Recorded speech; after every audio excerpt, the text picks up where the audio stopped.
Brew York live tasting event. I'm Lee Graham, I'm the head brewer and co-owner of Brew York, and tonight is... I'm Wayne Smith, I'm the MD and also co-owner. So first of all I want to start off with some thank yous to you all. So thank you for purchasing the pack once again, and an even bigger thank you to all of you that have supported us through this really turbulent period. I don't think it's of any news to anyone that breweries have been hit particularly hard through this period. So all the support that's been shown nationally and locally through our formally run local delivery service has been truly appreciated. Thank you very much, guys. Yeah, so another thank you as well to all our staff who've helped us throughout all this, but also all our staff who are starting to make their way back into work now through, thankfully, we'll be able to take almost everyone back off furlough at the moment. So it's been a busy few weeks, so again, thanks once again, and thanks for everyone who's joining us. I've got to hold my hands up and small apologies because, yeah, there's been so much going on and I forgot to prepare the order list that goes in all your boxes. So it is my fault, so sorry you got your tasting packs this time round and we didn't put the introduction in which tells you what beers to save, what order we're going to do them in tonight, and yeah. Don't worry, I'm about to go through that now. Yeah, so sorry about that. Hopefully you all managed to find the order. If not. And if you haven't, there is one dark beer in there, so I suggest you get that out the fridge now so it can at least come up in temperature a little bit, because you'll enjoy it a lot better if it's nearer to room temperature.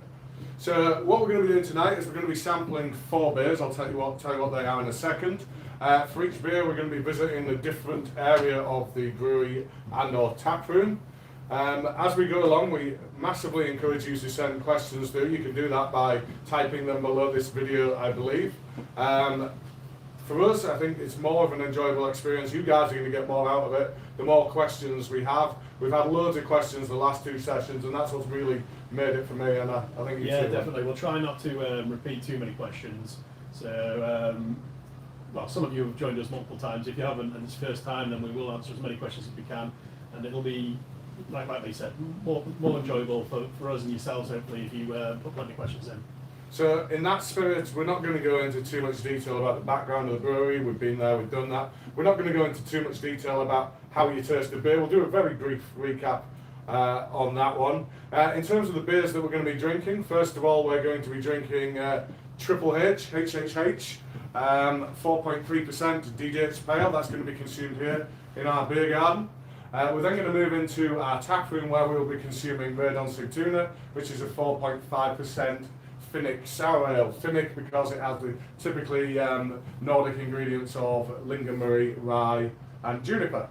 We're then going to make our way across the mezzanine and into the brewing area where we will be consuming Muffin else matters, a blueberry pastry stout. It's hard to say that without laughing, isn't it? And then finally we're going to move into our cask/barrel store, although when we get there you'll see it's only got cans and kegs in at the minute because for obvious reasons we don't have a lot of cask beer available at the minute. And once we're in there we're going to be joined by a guest, Roddy, who is our production manager, because he has created the 4th beer, which is a 10.5% Kveik Tipper triple IPA. Kveik being the type of Norwegian yeast that's been used, and Roddy will be telling you a lot more about that later on. So that's the 4 beers we're going to be doing. Yeah, we've also got some snacks. So this is the first time we've gone a little bit over. Well, depends how hungry you are. We put 3 snacks in this pack. So we've worked pretty closely with Serious Pig so far on the different packs we've done. Had some great snacks today. So this won't be an exception. We stocked the salami, both the spicy one and the standard one in the tap room, so we wanted to try and make it a little bit more accessible, so we've gone for the standard version of this pack. It's just a really nice product that goes really well with most beers. In particular, this one we've got saved for the Sigtuna, is it?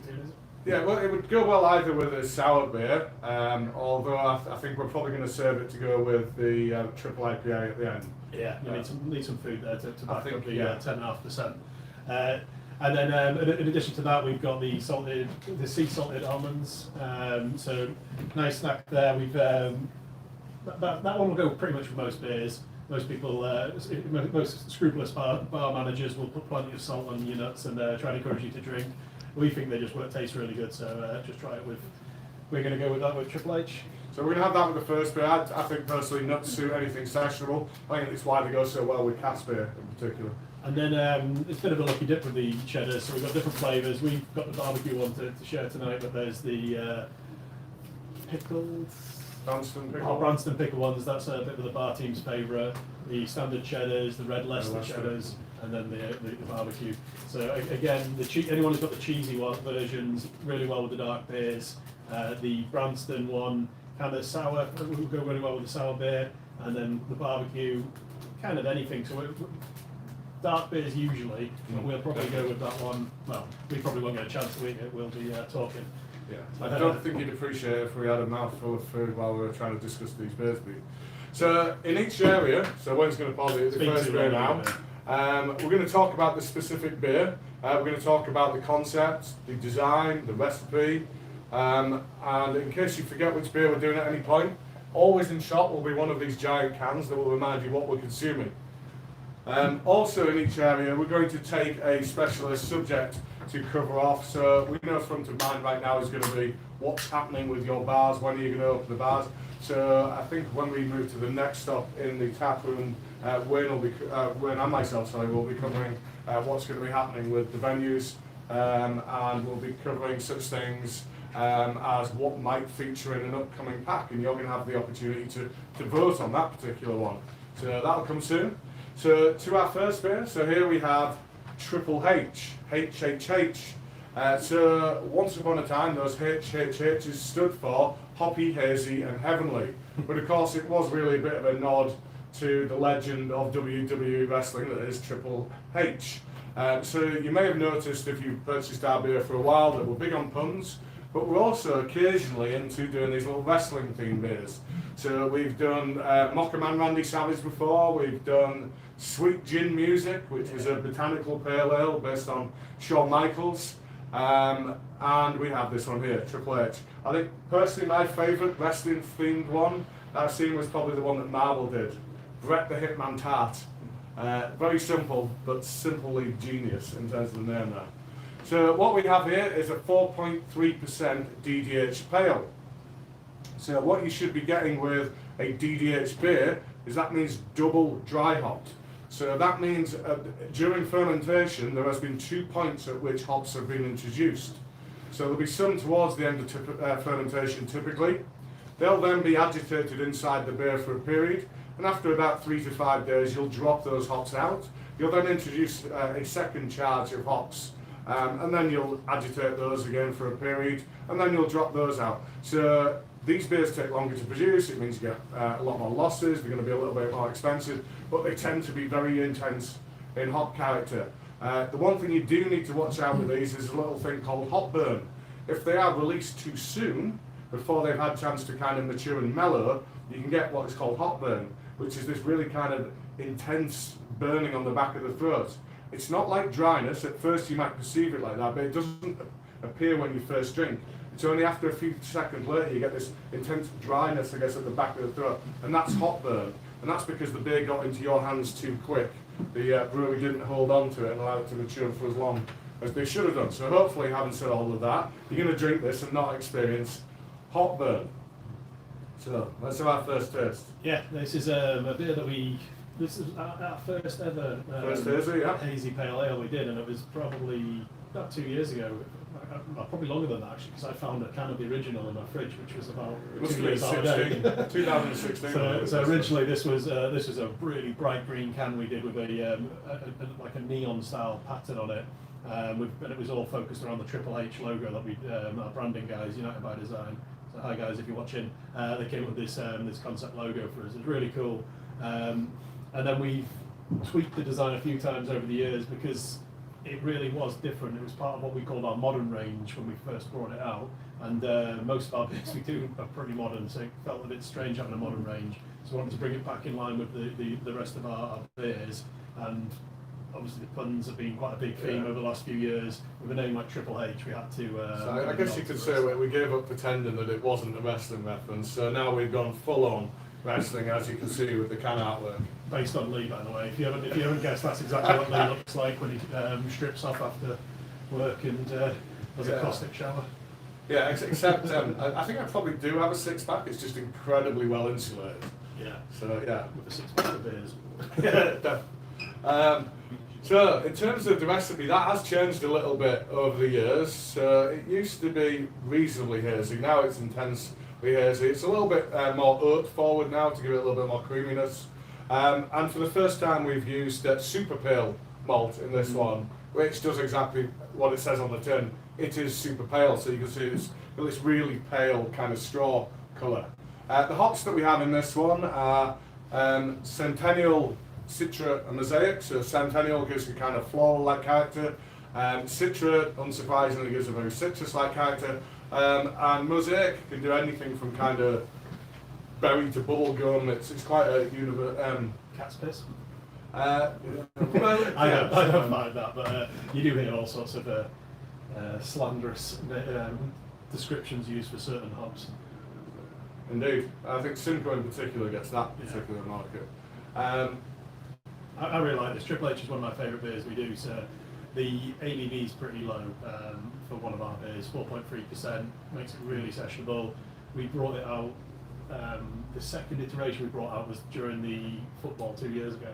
I remember being upstairs just before we launched the beer hall and having that on keg. And we had the massive screen on. Yeah, I think I had a few pints of it throughout that tournament, and yeah, it was really good. It's just one of those go-to beers that really easy drinking, nice, accessible, hoppy, fresh. Yeah, so it's. So I think at 4.3%, it doesn't quite have the body of some of the things that fit into this hazy modern style.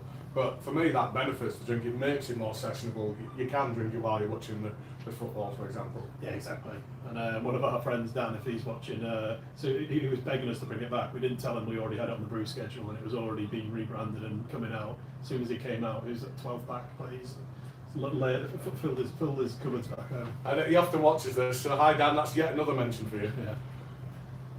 Okay, right, so Wayne is now going to talk through our first specialist subject, which is about our return to the brewing of cask and keg beer. Yeah, so it's been an interesting few months for everybody, not ourselves in the brewing industry, but obviously the hospitality industry.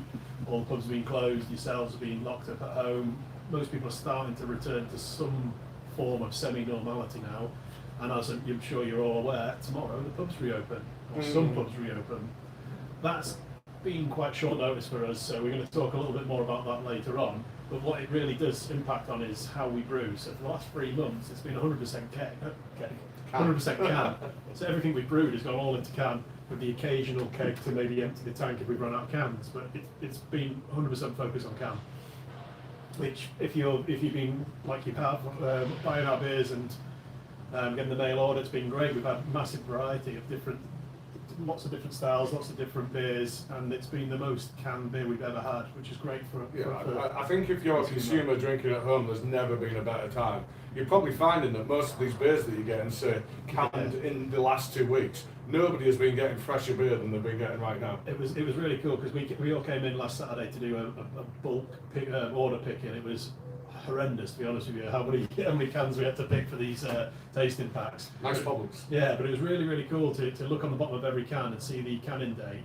And the oldest beer in your pack is about 3 weeks old, which is crazy. To have 11 different beers all canned within 3 weeks. So we're super proud of that. The team have been doing a great job of getting the beer out to you guys. Now's our next challenge. So pubs are open, pubs don't want to stop canned beer, so we need to try and adjust our brew schedule to try and accommodate cask beer and keg beer. So keg beer is relatively easy because all we do is we've reduced the amount of beer we put into the can and we put the rest into kegs. So we're going to be able to do that pretty quickly. But you guys have all supported us over the last few months. We don't want to reduce the number of cans we have. We want to still supply people because I, for one, won't be going to the pubs anytime soon. I'll still be drinking at home until I know it's safe to do so. So we want to make sure we still have enough canned beer out there. But we also don't want to let down our customers who support us before all this, all the pub landlords, all the wholesalers who buy our beer. We want to make sure we get keg beer to them and cask beer if possible. Our biggest challenge there, though, is that cask beer has cost us a hell of a lot of money over the last few months. So keg beer usually has a shelf life of between 6 to 9 months. It actually lasts a lot longer than that as long as it's not breached, but we want to encourage beer to be drank fresh. So our beer tends to get between 6 or 9 months on it. cask beer, you're talking weeks. So we typically put 2 to 3 months on the bit on cask beer because it's a live product. It doesn't last as long.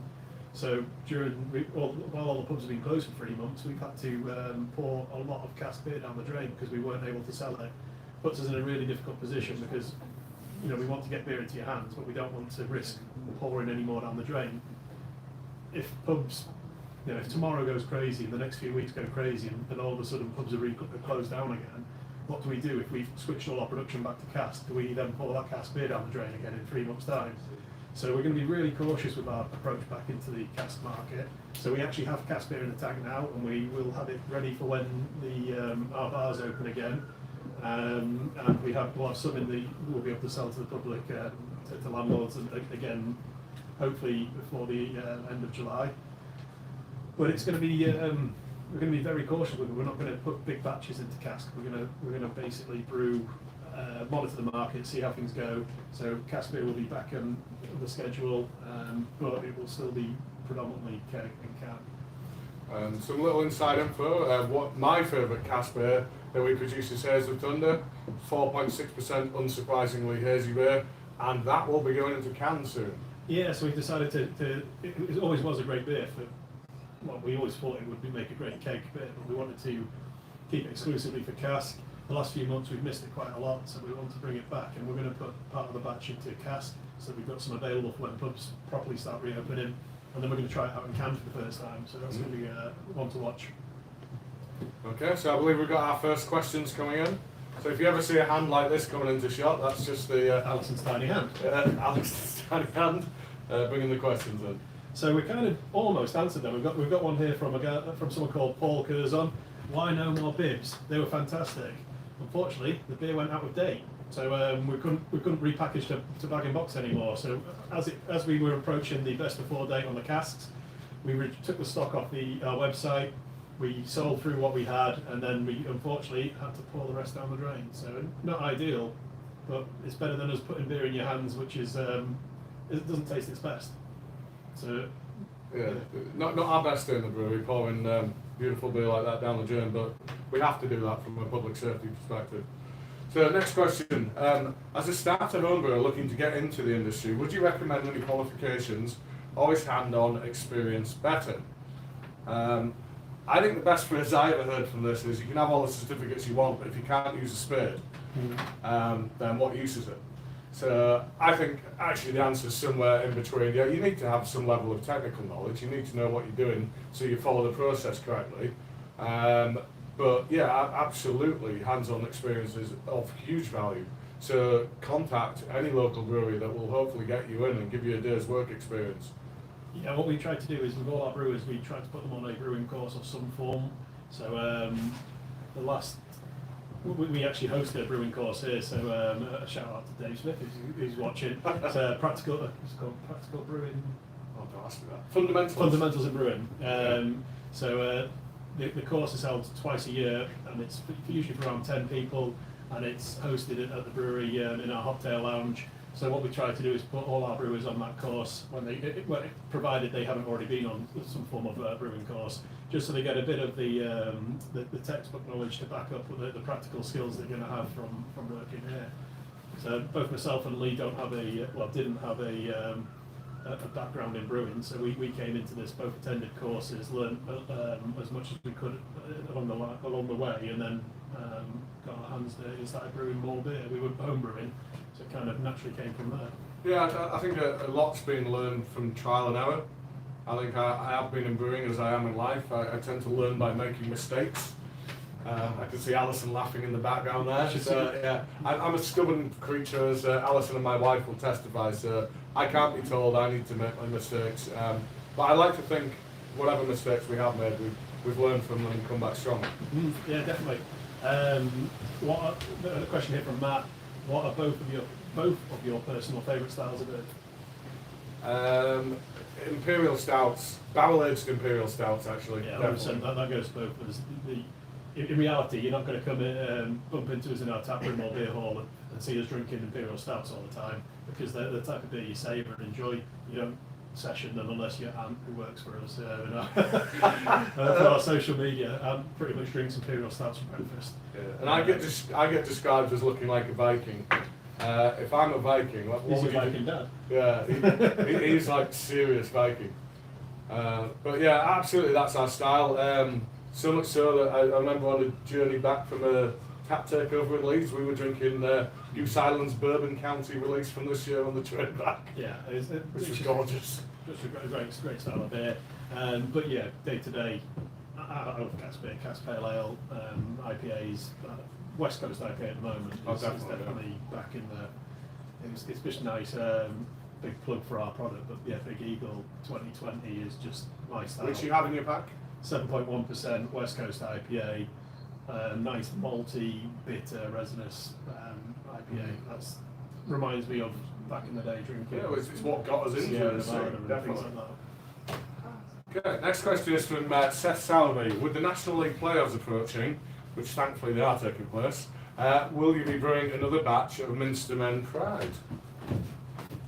So we do actually have some of that in tank, so yeah, hopefully you will get to have some of that soon. Yeah, it's one of those things. It's been a difficult time for lots of different businesses, and we haven't really been able to support York City like we had in the past. So it'd be nice to get back behind them and get that beer back into supporters' hands. So a question, interesting one from Matt Fowley. Your beers are amazing, but never know what you will have available. Is this due to limited capacity? 100%, yeah. You'll see because we're going to go in there for the third beer. But we have a very small brewery. It's 10 brewers barrels, which is 2,000 litres. Mm-hmm. So we brew beer, and we have bigger tanks than that. But it's obviously some sort of it's hard work, and we have to brew multiple times per week. And you've actually asked us the question on what has been our busiest week ever in terms of production. We have brewed twice every day, Monday to Friday this week. And so if I've got bags under my eyes, you know why. Yeah. So we will be just before coronavirus kicked in and pubs closed and everything changed for everybody. We were focused completely on our core range of beers, making sure we had those beers available all times, and then we had specials to back them up, to complement them, to complement the seasons. And things changed rapidly when we had to stop selling to pubs, and people wanted a lot of variety, wanted things that are different. So we had lots of different recipes that we love to brew that we could actually start brewing and put into cans.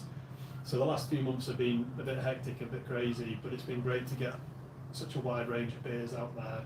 We will always want to keep our core beer in everyone's hands, so we'll give you a bit more information over the next few weeks about which beers you'll see more regularly than not. So this is the last few months have given us a bit more steer on what you guys want to buy and what you guys like about beers. So I guess we kind of had a decision of we could do each batch in slightly bigger batches by filling multiple vessels with that one type of beer, or we could just have lots of variety out there. So we've opted to so far have lots of variety out there, and for me as the brewer and looking after the team that does the brewing, there's not massive appeal in continually brewing the same thing time and time again, although we have to do that, that's what keeps the lights on. Where we have our fun is developing new recipes, trying out new ideas, releasing new beers to market. So we'll try and get a bit more I guess visibility of what we're brewing and when we're brewing it over the next few months. It's been a bit hectic recently, but we're definitely going to have that. You're going to have the position where you see certain beers in particular more often. So Tom Coco, for example, is one of our core beers. We always have that beer available. When to make Tom Coco, we hand toast coconut, which is an extremely laborious process, but it's worth it because you can really taste it in the beer. But Roddy loves that, doesn't he? Yeah. Challenge with that is when coronavirus kicked in, everywhere closed, including Darren's kitchen. So we go see our pie supplier who lets us use his ovens to toast our coconut. We couldn't toast coconut, so it really put a challenge onto us. And thankfully, over the last few weeks in particular, we've been able to get out and toast more coconut. So Imperial Tom Coco came out this week, which is great to have that beer available. And what we would love to do is have that beer available all the time as well. If you guys keep buying it, we'll do our best to make sure it's available. Indeed.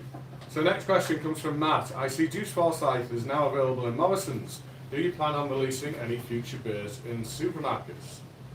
So that beer was actually developed for Morrison's, and then we subsequently sold it elsewhere other than Morrison's because it's proved to be really popular.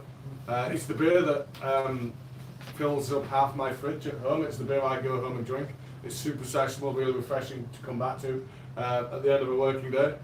So do we plan on putting beers, further beers into supermarkets? Yeah, well, we grew to the size we are now, in part due to picking up a big Tesco's and a big Asda contract in our first year of brewing. We're really fortunate in that respect, and it helped us buy bigger tanks, which meant we could brew more of what we loved, as well as getting big batches of those supermarket beers out. Unfortunately, it meant that independents wouldn't buy those beers because you could buy them in Tesco's for £2 a can. So what we decided to do was withdraw from supermarkets and take a step back and focus on independents, which we've done, and which is what we really like to do. We like to make sure we get as much beer out as possible.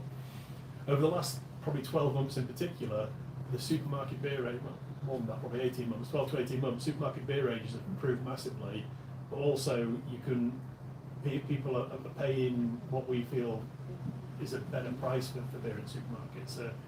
You could go to buy 3 cans for £5 in Tesco. That completely undervalues what the guys have put into the cans, but also what the independents are doing. How can they compete with that price point? Whereas your 440ml cans, the starting price is usually £3 a can. That is cheap, but they are buying a huge volume of beer off you and gives you a bit more certainty on making sure you can keep the lights on. So we've looked at a little bit more about that, but what we've tried to do is make sure that the beers that we were looking at supermarkets were exclusively for the supermarkets, because we didn't want to obviously upset the independents. What actually happened was the beer was due to launch in launch in April, delivered in March, and coronavirus kicked in, and we had a lot of this beer, and we didn't know if Morrison's would take the beer. So we put the beer on our availability list to independents, and we told them that it's going to be in supermarkets. Do you still want to buy it? And they did, and it sold really, really well for independents as well as supermarkets, even though they're both in there simultaneously. So as long as we don't step on the independents' toes, we would look at supermarkets, but we've got to be careful about how we do that. We should probably say hats off to Morrison. So I know that supermarkets get a bad rap about driving price down and potentially putting some independents out of the business. But Morrison, seeing what was happening to breweries like ourselves at the start of this crisis, rather than paying us on terms that would have been we'd get the money sometime down the road, they said, we know you're struggling, we're going to take the beer now and we're going to pay you now. So hats off to them for kind of helping us through a very difficult period. Yeah, exactly. We've got loads and loads of questions from you guys, which is great. We love this interaction. Is it time for us to move into the next? I think maybe we should have some of these for the next section. So we've still got more beer, so let's answer a few more then. So I've ended up in a bit of a funny order here, so I'm going to switch back to one that I saw earlier, I think that you liked. Which is your hardest style of beer to brew and why? I think we've just talked about that one. So it's not the brewing itself, it's the way in which we introduce adjuncts into the beer. So adjuncts are a term used to describe anything that is not malt or hops or yeast. So anything else you might throw in there, it might be coconut in this instance, it might be fruit. So infusing with coconut is very difficult. Prepping the coconut in the way that we do is very difficult. So we hand toast it like Wayne has said, and that's because we want it fresh. If you buy pre-toasted coconut, it could have been toasted a month ago for all we know. So we toast it one day and inside 48 hours it's gone into the beer. We then put it in an infusion vessel. It's then going to infuse for about 48 hours. It can then take up to about half a day to then push the beer back out of the coconuts. So all in, yeah, we love that beer and it has got us a fantastic reputation, but it is a nightmare to brew. So if there was one beer from sheerly a production perspective that we'd rather not be doing, it would be that one. But of course, we'd never do that. We love it and we'll keep it coming. More interestingly, at the bottom of the question, sorry, this was from Daniel, I can't read that surname, I'm afraid. McGuinn, Yeah. I think. Which is better, Mackems or Geordies? Right, well, my mum's a Geordie, so there's only one answer I can give to that one. And Waters, who works for us as a Mackem, he'll argue against that. Yeah, well, Maybe they should fight. my mother would kick his ass. That's true. Why don't you brew a regular session beer, a staple easy drinking beer like London Pride?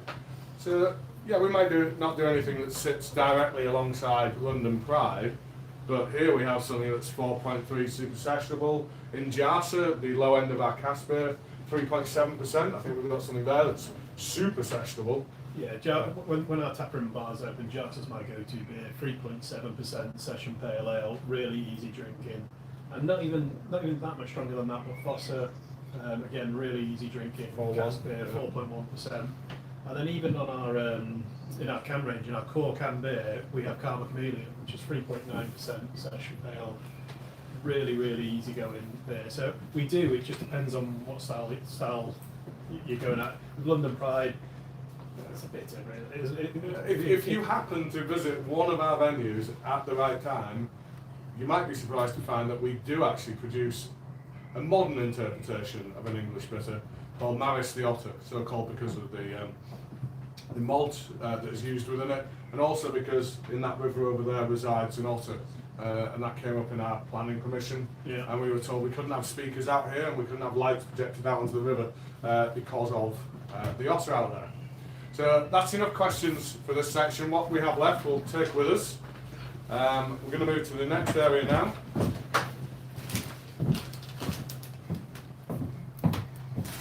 I'm getting all snacks. I'll leave them.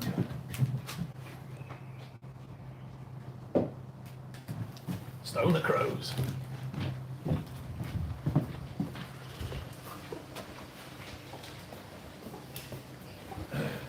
So for anyone who's not been in the tap room, this is our tap room next to the brewery. So the brewing kit's just behind Lee at the moment. We kind of tried to hide it all. We're going into the brewery shortly. Yeah. But we didn't want to show you too much about it. Not this little bit. John, can you just pan around and show us? So this is the pilot kit. It's the bit over the top of that Wayne's referring to. Keep talking, man. Nice. So, next beer up, we have this one here. Red on Sigtuna. It's a 4.5% Finnic sour ale. So this is made with juniper, lingonberries, and in the grain bill it also has rye. They're all very typical kind of Scandinavian, sorry, I shouldn't say Scandinavian, Kimi always, Marco tells me off on that, Nordic ingredients. So this was originally brewed back in 2016. It was the first ever sour beer that we'd made. It was brewed with a brewery called Brew Machine. So they're an English-based brewery, not too far from here. But both of the partners in the business, Marco and Kimi, are from Finland originally. So they came and they wanted to brew a kettle sour with us, the first one we'd ever brewed, as I said. And they said, well, why don't we use these classic Nordic ingredients? And in terms of the name, Made on Sigtuna. So Sigtuna is a place in Sweden. And Marco and Kimi, and forgive me here guys, because I will get your surname wrong. Their surname is Karolainen, I believe. And they're a descent of the Karelian people in Finland. And back in the 12th century, those people raided Sigtuna in Sweden. And they raped and pillaged. And the most notable thing is that they stole the cathedral doors of Sigtuna. So Marco and Kimi said, given we're coming to raid York to take over your brewery and produce this beer with you, we should call this particular beer Raid on Sigtuna. So we've brewed it a few times over the years. This is maybe third, fourth time? I think it's possibly the fourth. First was an interesting batch of beer, but I think it was definitely such a great version. So I'll elaborate on that a little bit more. Unfortunately, Raid on Sigtuna was our first ever product recall. Unfortunately, we were a little bit naive in our early days and we added lingonberry juice, which is super fermentable, and we didn't give it enough time in tank. So what that means is the sugars within the lingonberry juice continue to ferment. The yeast converted that sugar into alcohol. It also turned into carbon dioxide as a byproduct in a sealed, pressurised vessel. So the cans got up to 6. So we had an analytical equipment supplier visiting us around about this time, trying to sell us this piece of equipment that could pierce a can and tell you the volume of CO2 and the dissolved oxygen in the can. So I said, well, while you're here, just pierce one of these cans for you in this nice chamber that you've got, and tell me what the volume is. And it came in at just over 6 volumes, which, in case you don't really understand what that might mean, that is a level of pressure that is equivalent to a champagne bottle. And we had it in a little aluminium thing like this. Yeah. So it was. Thankfully, we were a very new brewery, so we had only sold to about 3 different customers, 1 wholesale and about 3 direct customers. So we managed to recall that product quickly, got it back to the brewery, and heartbreakingly, we had to destroy the beer. We loved this beer, so it was so disappointing for us. It was our first ever sour beer we'd made. Because not all of the lingonberry fermented, there was a nice bit of sugar, residual sweetness to it. And I think that's probably, for me, what got me into pastry sours. Because pastry sours have lactose in them and vanilla, but the lactose in particular gives you a little bit of sweetness on the sour, so you get a sweet and sour finish. And yeah, the Radon Sigtuna was like that. It had the sweetness from the lingonberry as well as the sourness. It worked really well, and yeah, we unfortunately had to pour it down the drain. Yeah, and as nice as this beer is, I think you're right. I don't think we have hit the heights of that first brew because it does lack that sweetness. Yeah, we brewed it properly, and unfortunately, by brewing it properly, it's lost a part of what made it really cool. So I personally think another version of this with a bit of lactose or some form of something to sweeten up, maybe a bit of maltodextrin finishing, yeah, a bit higher. Hopefully you guys like this beer. It is a really interesting style. The juniper, as well as lingonberry, but also the malt. It's quite a malt forward sour, which we don't normally do. I mean, I really like, in here we have rye, which can impart a kind of slightly peppery finish to the beer, as well as being the major component beyond the lingonberry that's given it this dark colour. And there's also something in here called melanoidin, which is a kind of product of something that normally happens in the kettle. And that gives it a really intense kind of malty character, and sometimes can give it like a biscuity type finish. I've got a mouthful of this. So I best keep on talking. So we will be taking more questions shortly, but before we figured while we're in the bar, we might as well tell you why we're not going to be opening this anytime soon and what we're going to be doing with our other bars. So I think on the 23rd of July it was Boris Johnson Bojo, our blonde buffoon of a Prime Minister, announced, I'm getting found out now, I'm not supposed to be political, but, so yes, Bojo announced that the bars could reopen from tomorrow, the 4th of July, and put in place a series of steps that you needed to do to mitigate the risk of COVID with all the kind of social distancing measures. So we as a team had a little look at that and thought, do you know what, 10 days is nowhere near enough notice to put in place for us, with our venues, the kind of steps that we need to mitigate this risk. And we want to do this right. And we think we need to make major service changes. So yes, it's going to have to be table service. You're not going to be able to approach the bar. You're going to have to book to have a table here. We're going to introduce an app. So you will be able to book through that app. You will then be able to order from your table through that app. You will be able to pay through that app. All of these measures limiting social interactions. But obviously something like that cannot be developed overnight. It takes time for us to put in place these kind of measures. And then the third reason was, as we've just discussed outside, we've just put all of our cask beer down the drain, and until we had surety of bars opening, we weren't about to make any more. So now we know bars are opening, we have begun to make some cask beer again, we're starting to do a bit more keg beer again, so now we can start replenishing the stocks of our bars, as well as starting to supply many of our great customers out there across the country. Yeah, exactly. It's been challenging times for everybody. We love to get down the pub and have a pint again. We'd love to get back out to beer festivals and start socialising again. We've missed interacting with the customers. It's really difficult for us. It's one of the reasons we love doing these. We're so used to talking to you guys and finding out what you think of the new beers we've launched, what you think about the range we've got at the moment, where you think we should go next. That interaction has been missing for so long. At the same time, we don't want to open up and then have to close down again within a couple of weeks. It'd be disastrous, not just for the brewery, but also for the public, for people's health. So and our staff. We need to protect our staff. And yeah, so we really miss it, but at the same time, we're not going to rush into these things. So unfortunately, we're going to have to take things slowly, make sure we're prepared. So the first step was last week. Well, I say last week, it was a couple of days ago. We reopened the market tap in Poplington for takeouts only. So Yuzu have been working with us closely in the last few weeks, few months in particular, doing takeout food for York Market. They're going to go back to Poplington as well, and we're going to start supplying the Poplington market from next Wednesday. We've got the bar open for takeaway growler fills, so I've been told I have to explain to you guys what a growler is. Growler is a vessel. Pot pie, isn't it? Yeah, pot pie or something else. It's a vessel for containing beer, for taking your beer home with you. We've got these really, really cool matte black ones.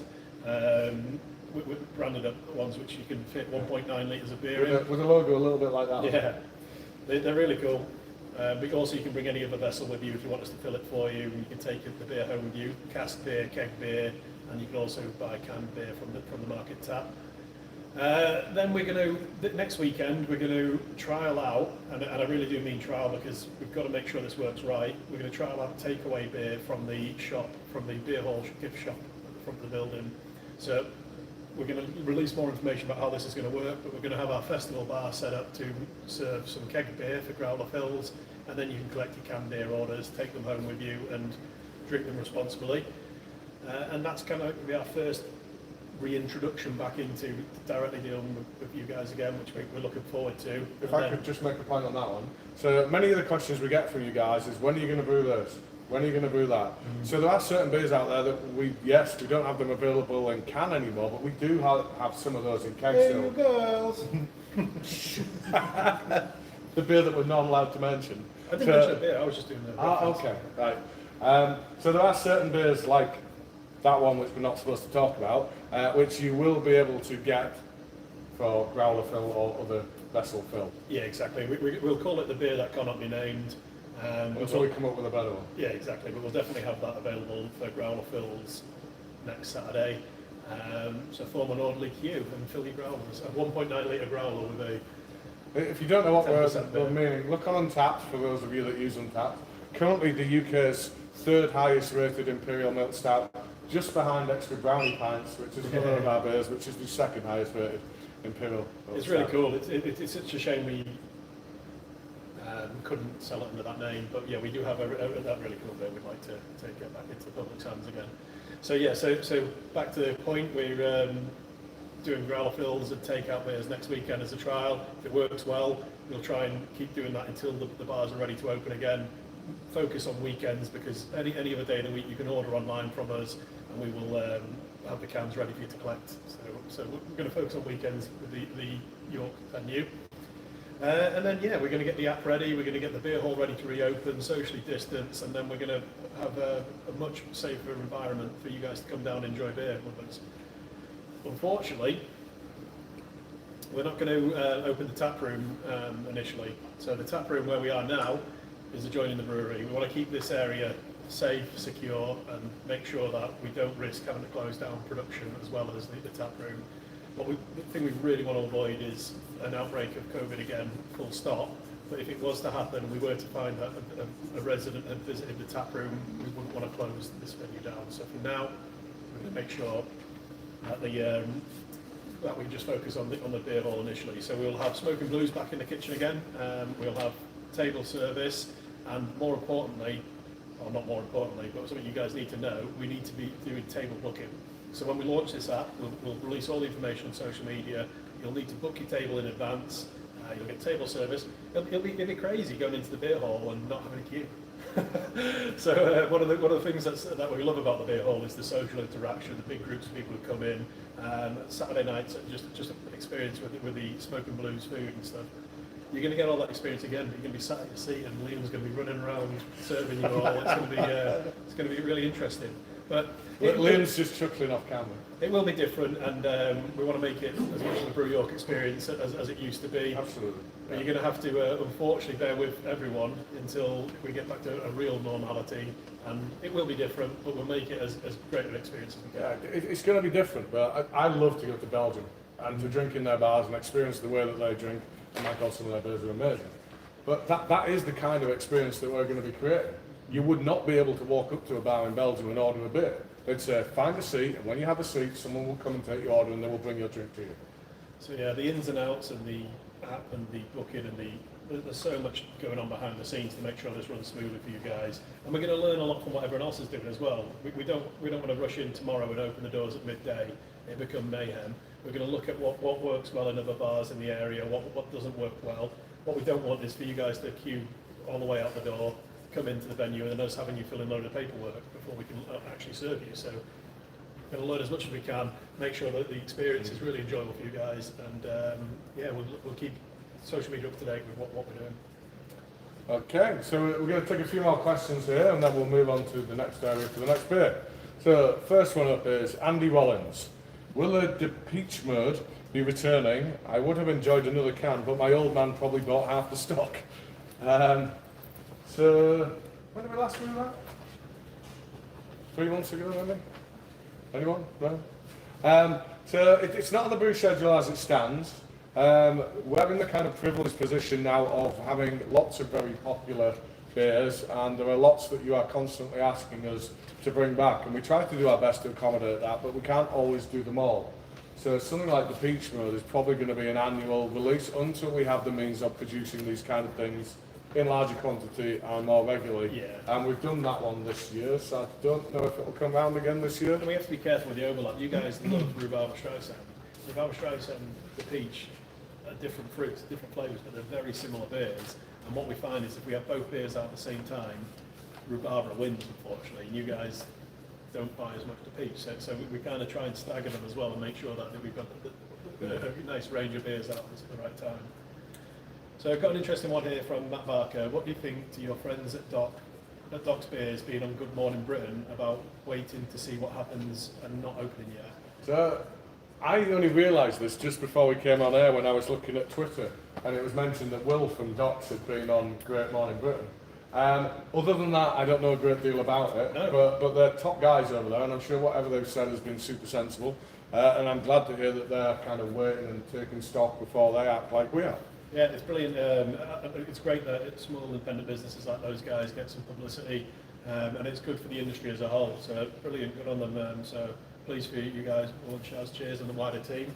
And thanks for the controlled explosion. Yeah. Cheers, guys. So the collab we did with those guys was quite interestingly similar to Rail and Sigtuna this time. So that was the first product recall those guys had to have. So I'm sorry for mentioning that, but it was a very similar situation where the fruit hadn't fully fermented and the cans got a little bit explodey.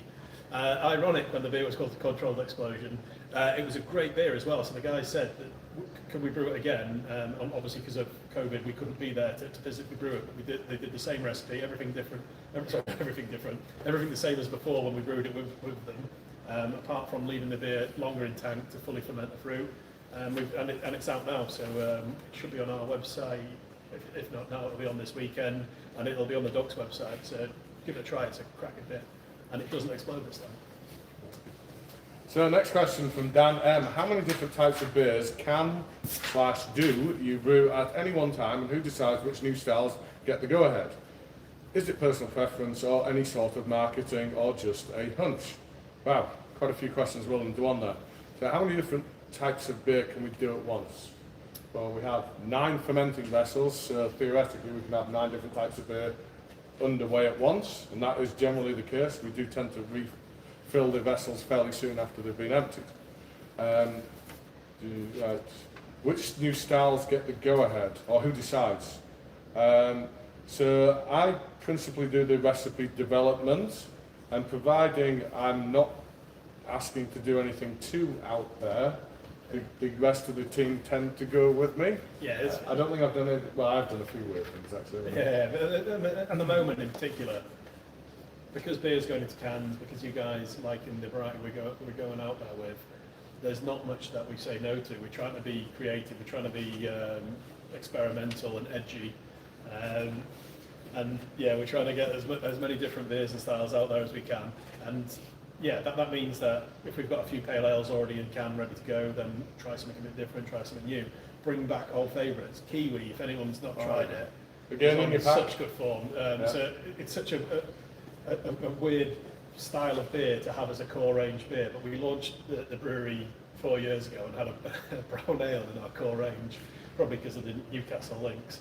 But yeah, a New Zealand hopped brown ale, and unfortunately people weren't ready for that, so landlords weren't buying loads of it. But we loved it. It was the brewer's favourite. It was by far one of our biggest, most popular beers. Well, I think it's still true today that the market's generally moved away from brown beer. So it all seems to be tarnished with the same brush. Yeah. Whereas there is some really nice brown beer out there. And it's the New Zealand hops in it so fresh, and it just really it's kind of obviously like a black IPA in terms of you see one thing, you taste something different, but it just works really well. And I haven't had a kind of this latest batch. I finally got a chance to try it a couple of nights ago. Really, I'm loving pleased it. with It's great. Out of the beers that we have available at the minute, the two things I'm regularly drinking is our West Coast, Big Eagle, and Kiwi. Absolutely loving both of them right now. So I keep staring at the sign behind us, and it's got a Black Eagle flying in, which is another one of the favourites that we brewed originally, which is was a black IPA, and it's in tank at the moment. So keep your eye out because that'll be out in about a month's time. So the final part of the question is it personal preference or any sort of marketing? So it's not really as prescriptive as that. It's more we would look into we haven't got a sour available at the minute. We should do a sour. We haven't got a low ABV pale beer available at the minute. We should do one of that. So we always try to maintain this broad waterfront of beers. Yeah. So yeah. And it's not a marketing thing. We don't. Yeah, we do have funny names and stuff like that, but we don't go out there and think, oh my god, coronavirus, let's take advantage of the situation and do a weird themed beer. That's just not the way we work. Obviously, if there's something relevant in culture at the moment and we can do a cheesy pun of a beer we've already got, we might try that, but we're not going to take advantage of the situation and do something like that. But yeah, the marketing thing's always secondary to what we want to drink. And a factor in it is through that door just over there, up in the beer hall, we've got 40 beer lines in there, and typically 20 of them are our own beer. So that's 20 different types of beer that we have to have available at any one time to just keep our own bar going up there. Yeah, so the other thing that we really like to do is when we go to beer festivals, and hopefully most of you guys have been to chat with us at beer festivals, we always try and be at them. So it'll be myself at most of them because I'm a beer festival junkie. Lee comes to as many as he can when he can get away from the brewing area, and then we bring all the team with us and we basically try and talk to you guys, find out what you guys want to drink, and then see what we can do to accommodate that. We love having variety. We love being able to put a different range of beer styles. The old it doesn't quite work, but you know the jack of all trades, master of none. I don't think we're quite like that, but I do think we're a very good, diverse brewery in that we can brew lots and lots of different styles of beers very well. Some of them in particular, imperial stouts, imperial milk stouts, I think we do very well. So I wouldn't go to the master of none thing. I think we're pretty good at certain styles, but yeah, we do try and do as many different ones as possible. Yeah, we're not complacent though. We know there's room for improvement in other areas, and we're working on it.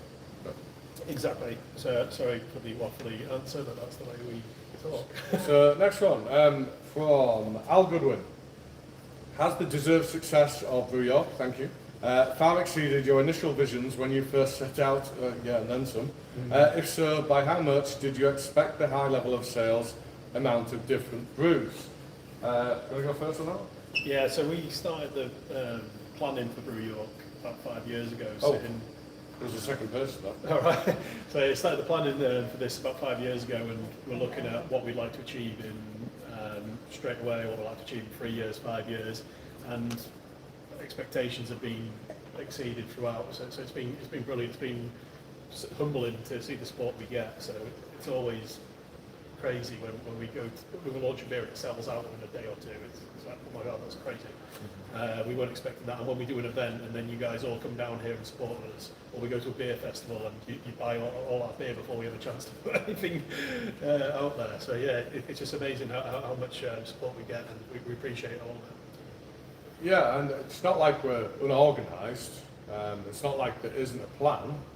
But we didn't set out to make, say, 30, 40 beers in our first year. But we made them, they sold, we made more.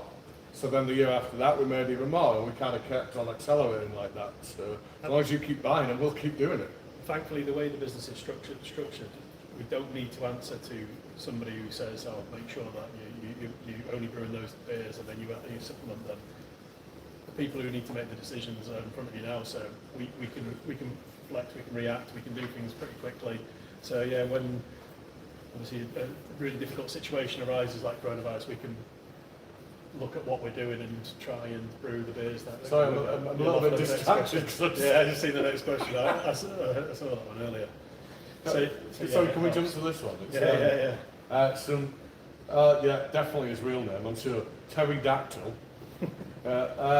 What do you think about the pedestrianisation of Norwich city centre? I have no opinion. Alan Partridge does. Yeah, it's a classic, that one. I don't have an opinion at the moment. I haven't been to Norwich. You've been plenty of times. Yeah, in a previous life, many years ago. But yeah, thanks for your question, Pterodactyl there. So Steph W, your can art is something else. Any chance you can use adhesive labels? We collect them that way. Unfortunately, the answer is no. We are looking at different ways we can tweak the designs to change them, but the shrink sleeve has worked really well for us because we don't have to commit to huge volumes. We don't have a label applicator, so we buy them pre-shrink sleeve. Special edition cans, we'd probably consider it, doing something like that. The ones that always stand out to me are the Patrons Project Northern Monk ones. Amazing artwork and an amazing label. You can peel off and do something really cool with it. But yeah, we don't have the label applicator, so it's not something we've looked at. I'll never say never. We might integrate into our can of line at some point. One thing we have been looking at is this shrink sleeve is plastic.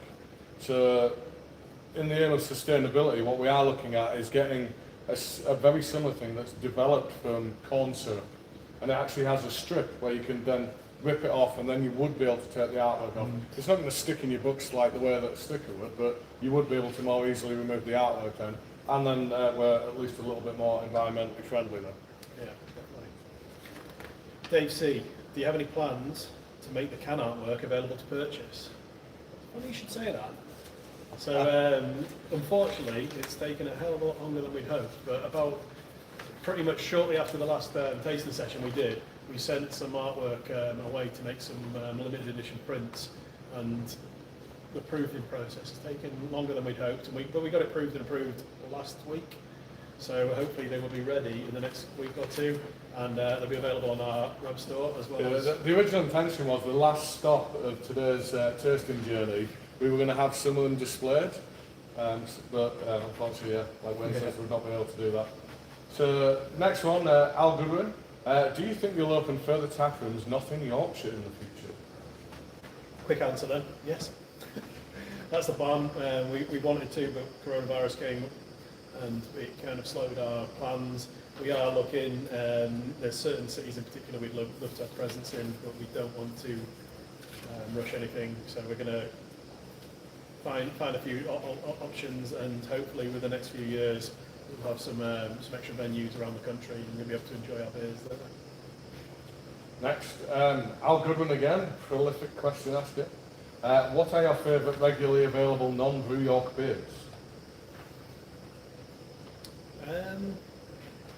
Bit of an interesting one, because if you asked me 6 months ago when I'm on the beer festival circuit trying beers all the time, it's quite an easy answer, because I'm seeing what's that one about. But right now I feel kind of like I've only drank Brew York beers for 3 months. The quick easy answer for me is if I see Jaipur on cask, yes please. So love Thornbridge beers, love Jaipur, so easy one that I always go for. And I'm going to go cask as well. We have some good friends with the brewery over in Harriet, Roosters. I imagine most of you have heard of them. And they do a cask beer called Yankee, which for me is one of the UK's best sessionable cask beers. And I am really missing getting to the pub now and sinking a few of them. Yeah, there's so many great beers out there, so many my friends in breweries who make great beers, and we drink them all the time. But it's been I've got short-term beer memory. It's been 3 months, I can't remember which ones I drink anymore. So I'm looking forward to that again, getting out and about and reminding myself what great beers there are in the market. Next one, Stephen Hewitson. I know the answer to this. Do you have any regrets on any of the names you've chosen for a beer? You know which one? I know what you're thinking of, but I don't really regret it. It was the way that the most recent beer that we unfortunately had to recall. No, that's not what I'm thinking of. Are you thinking of Kylie? Yeah. Yeah. So the one we had to recall recently, I don't regret it. I think it was a great name, and I think the reason we had to withdraw it was probably us being in the middle of coronavirus and not being as focused as we usually do. We didn't do the right checks as we normally would. But the one that he's talking about, yeah, I agree with that one. That was stupid. Yeah, we did a beer called Kylie Goes Lassie, and we had a picture of Kylie riding the sheepdog. Is it shepherd dog? What kind of dog's that? Riding the lassie dog. Anyway, it was pretty daft. I think I must have smoked something bad before we came up with that. It was just a weird name, a weird concept. So that was the only regret. But it was a nice beer. So. Yeah, I'll go for this last one because I want to get this piece of paper on hand. Daniel, why have cans become more popular than bottles? That's a quick one. It's not really a quick one. Cans have become more popular than bottles in a nutshell. No light penetration, so the beer doesn't degrade. Less oxygen pickup. Yeah. Lighter, more recyclable. You can fit twice as many beers in the same footprint. So in the brewery cold store, we can fit twice as many cans as we would have fit bottles. Easier to transport. Less fragile. You did the recycling bit? Yeah, we've tipped a few pallets of cans by accident and then ended up with maybe 4 or 5 cases of damages. We've tipped a pallet of bottles and you lose the whole pallet, unfortunately. Top to tail branding. You can do a lot more branding wise with something like a can than you can do with a bottle. Quicker. You can get your can, you can put it in the fridge, it'll be ready to drink very quickly. Bottles take longer because of how thick the bottle is. So loads and loads of reasons, but we've been told we have to move, so sorry. Sorry, I would say final point on that. It's not an either or question though. You don't have to have can or bottle.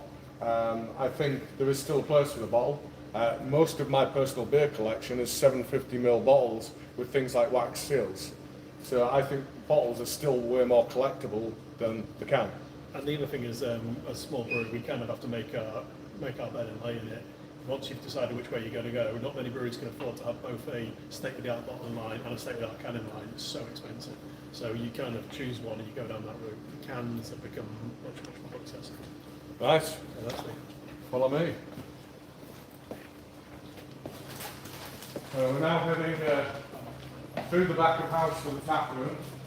And we're going to go over the mezzanine where we store all of our malt. The unit fitted out with some steel surfaces rather, courtesy of my Uncle Tony.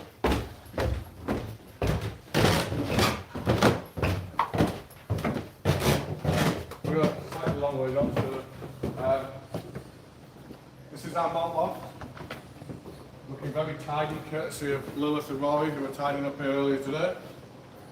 So various different malts that we have. A lot less on site at the minute because of the amount of brewing that's been done this week. We make a lot of beers with lactose in. That's how many beers we make with lactose in. So this side here is our conditioning kind of packaging area. So in these we have near enough finished beer we're waiting to be packaged. Same with these two here.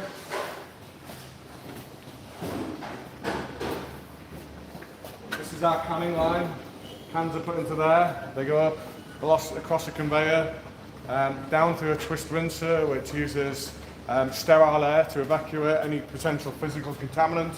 It then goes into there. It's filled, seamed over here, washed there, and then comes down here. And then there's a machine that usually seals up the boxes. And then just over this road, where we now will find Lane, is our brewing area. So that is the brew house.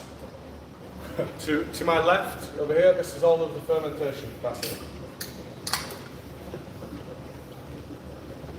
So Wayne is just pouring the next beer now, which I've been looking forward to this one. This is called Muffin Else Matters. It's an 8.5% blueberry pastry stout. So in terms of the name, in the spirit of what we've just been trying to not talk about yet somehow talking about, we can't really tell you the inspiration behind this one, because the music label that this particular band that I can't mention are on also happens to be the parent company of the company that took us to task over that previous beer. It cannot be named. Yeah, the beer that cannot be named. So if you are a fan of metal music like I am, you will be able to join the dots and work out that Muffin Else Matters is a tribute to a particular song by a particular metal act that I may or may not have seen in Manchester last year. So it's a blueberry pastry sour. If you look at that, it's got a nice kind of purple tinge to it, especially if you look at the head here. So in here we have 8 different types of malts. One thing I like to do with all of our dark beers is to ensure that they are really complex by having a silly amount of malts in here, so 8 different types. And then we've got 5 different types of adjuncts in here. So we've got lactose, that makes it thick, sweet, creamy. We've got maltodextrin, which also helps the kind of creaminess, so not only the creaminess, the body and the sweetness. We've got vanilla, which makes it creamy. We've got blueberry, which makes it taste like blueberry. Also makes it expensive. Makes it very expensive. And the other bit that we put in here that I really enjoy is we've got some Demerara sugar in here. So that gives a little bit of a back note of the kind of molasses and licorice in here as well. Hopefully you guys have been able to leave your beer to warm up a little bit, because you get most of the flavour from dark beers the warmer they are.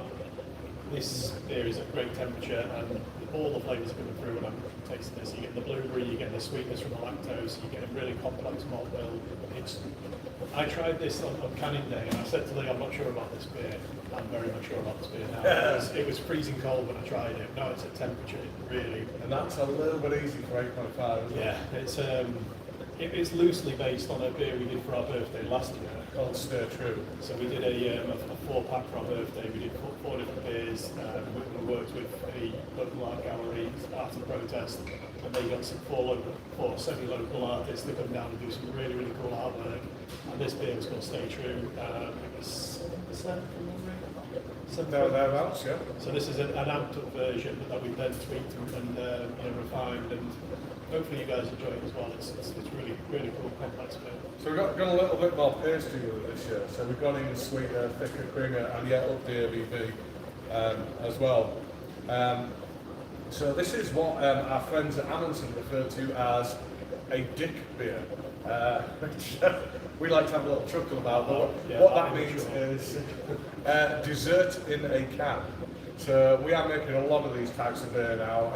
And to blow our own trumpet a little bit, if you were to look on the English charts for top imperial milk stouts, you would see that we make 5 of the top 10 and now 10 of the top 20. So this is very much, as Wayne was describing around there, one of the areas in which I think we particularly excel. Yeah, it's a style that we love to drink, so we kind of focus on it because you want to drink or be able to drink the beers that you like. So pastry stouts in particular, imperial stouts, those are the things that are what we love. So we do focus a lot of time and attention on making these beers as we like to drink them. And if you do enjoy this particular beer and you've not had this type of stout before, buy some more of the beers that we do like this, but also seek out Amundsen beers. They are definitely class leading for this style of thing. Yeah, we've got a few on the web store at the moment if you want. if you want to give them a try.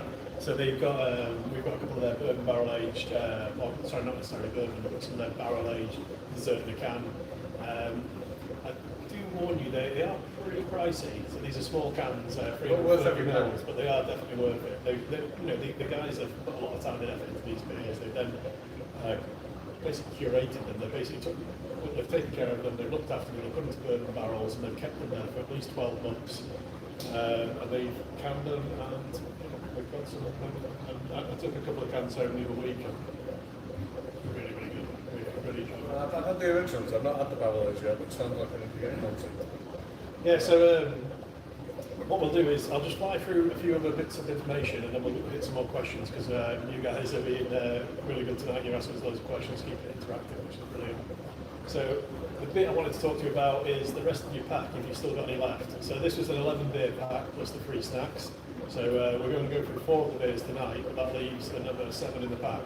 So there's Juice Forsyth, which is 5% supermarket beer we talked about earlier. So it's available at Morrison's.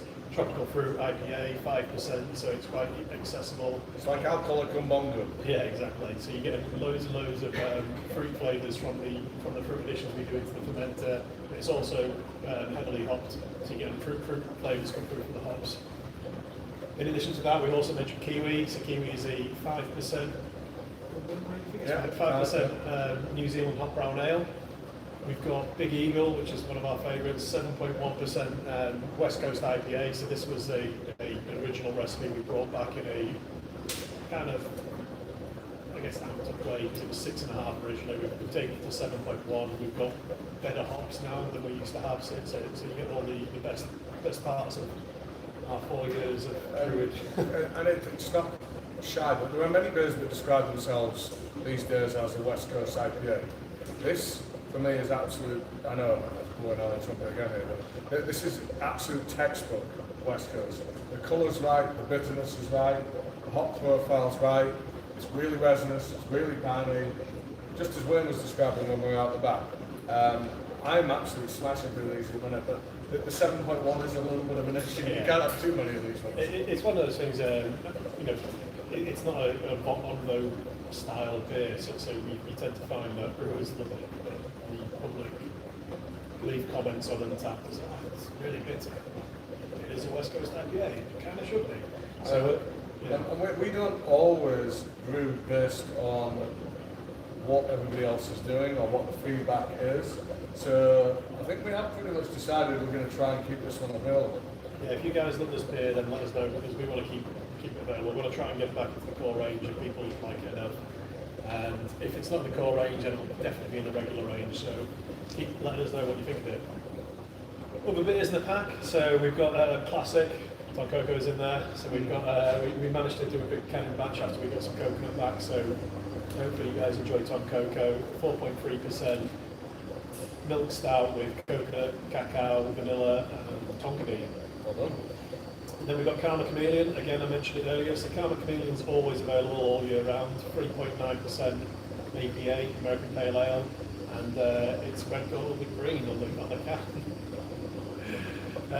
Gallagher. I forgot that. Yeah, Gallagher's a 4.7% APA, American Pale Ale, so a bit stronger than Karma Chameleon. It used to be in our core range. We've decided that we're going to play it safe, and we're going to come up with a new American Pale Ale or a replacement for Gallagher, because yeah, that beer name in particular is a little bit too close to. We've had too many seesaw desists. Yeah. So when we conceived of that idea for that beer, it was a retro game that I used to play in the 1980s, which I didn't think there was any chance of that coming back to life.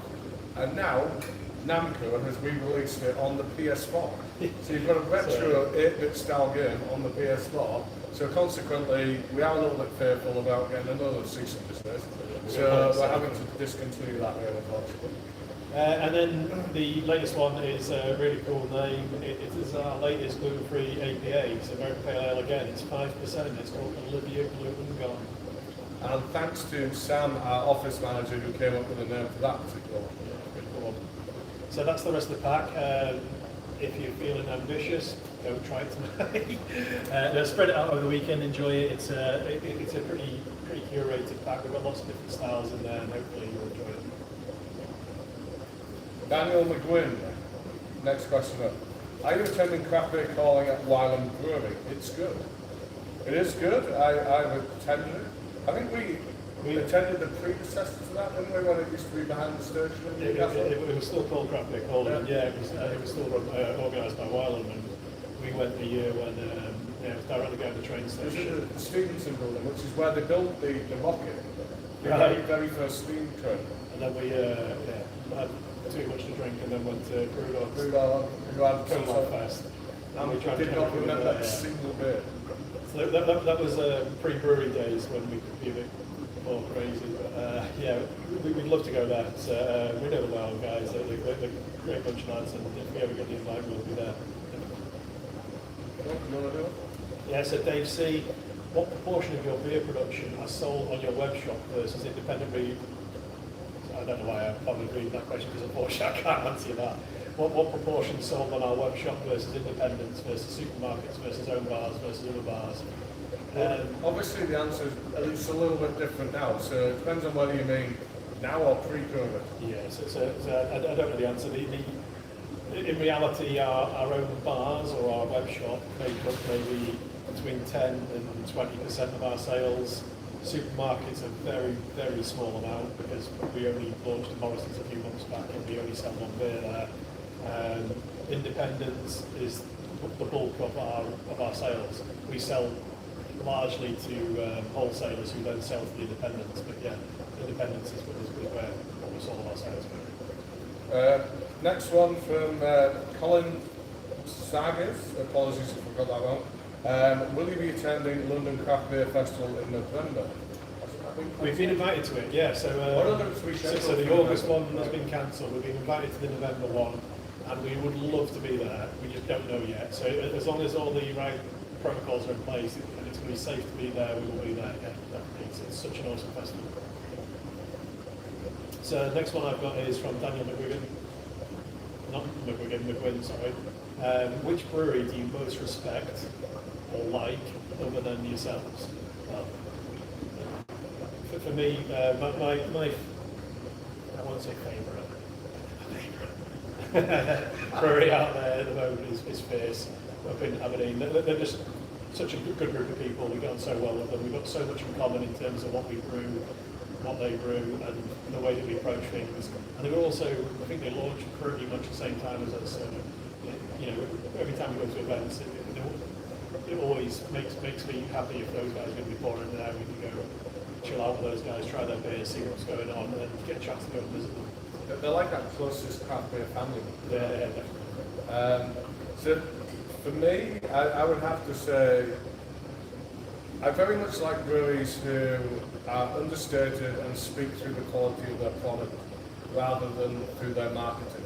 So for me, the two names that immediately stand out there are going to be both Thornbridge and Siren. I think they just both do incredible beer. Don't shout about it too much. Just drink the beer, enjoy the beer. That's it. Love that. Yeah, it's a really difficult question because there are so many good breweries out there. These are the ones that ping straight to mind. But again, when we're out and about, you try some beers that breweries are putting out at the moment. It's amazing, and you know, it's such a tough market. And for people to be putting out such quality products, and we get to try them. We're really fortunate about it. We get to work with these breweries is quite a nice position to be in. There's obviously loads and loads of awesome breweries in the York market as well. We love what these guys produce. So when I say York, I mean the wider York area. So I won't shout out from all of them. You guys know who you are. You guys, most of them got us into doing what we're doing now. So there's a lot of respect and time for those breweries. From the Swans, do you guys go around the world to other breweries, for example Brooklyn, to see how they do things? We'd like to. We're so good because myself and Lee went to Copenhagen just before coronavirus, and it was really strange, surreal time because it was a beer festival that kind of got massively impacted by coronavirus in that Denmark changed the number of people who were allowed in a massive social gathering was restricted to maximum of 1,000 people. And it was brilliant. It was just not the restriction. It was brilliant. Sorry, the event we went to was brilliant. It was just the first time in a long time we've got to leave the country and go and start looking at what other people are doing. And it was just amazing the such impact Mikael have had on Copenhagen in particular. Wow. It's just so inspirational. It's really, really cool. And we got to meet those guys and a lot of the teams who work with Mikael of ours and the sub-breweries that they've got now. So I mean, you'll all have heard of Mikael, but you will not appreciate the footprint that he has over there in Copenhagen. So do you want to go to the Mikael airport bar? Do you want to go to the Mikael street food restaurant? Do you want to go to the Michelin-starred Mikael restaurant? Do you want to go to one of the 3 Mikael all the back haven, the souring projects, Warpix, and it's just like so good to see how diverse they can be, and people still really appreciate everything they do. And we went to America a few years back, and we were supposed to be going this year. So we're supposed to be going across for the hot harvest this year, and unfortunately we can't now. But yeah, that's the type of things that we'd love to do. We've just been we've been so hands-on in what happens in the brewery. We're hopefully going to start taking more of a step back so that the team prove to us that they're great at what they do, and they can cope without us, so we can go on holidays Business trips.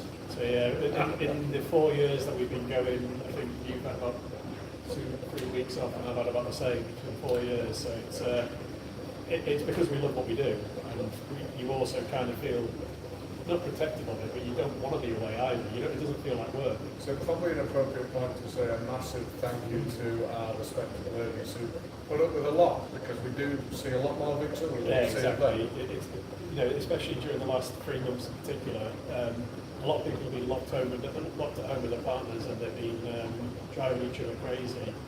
Sal, my partner, doesn't really see me still because I'm still here all the time, and yeah, I feel really bad because we unfortunately don't get to spend as much time with our partners as we like to. So, it's probably not the same we usually never see.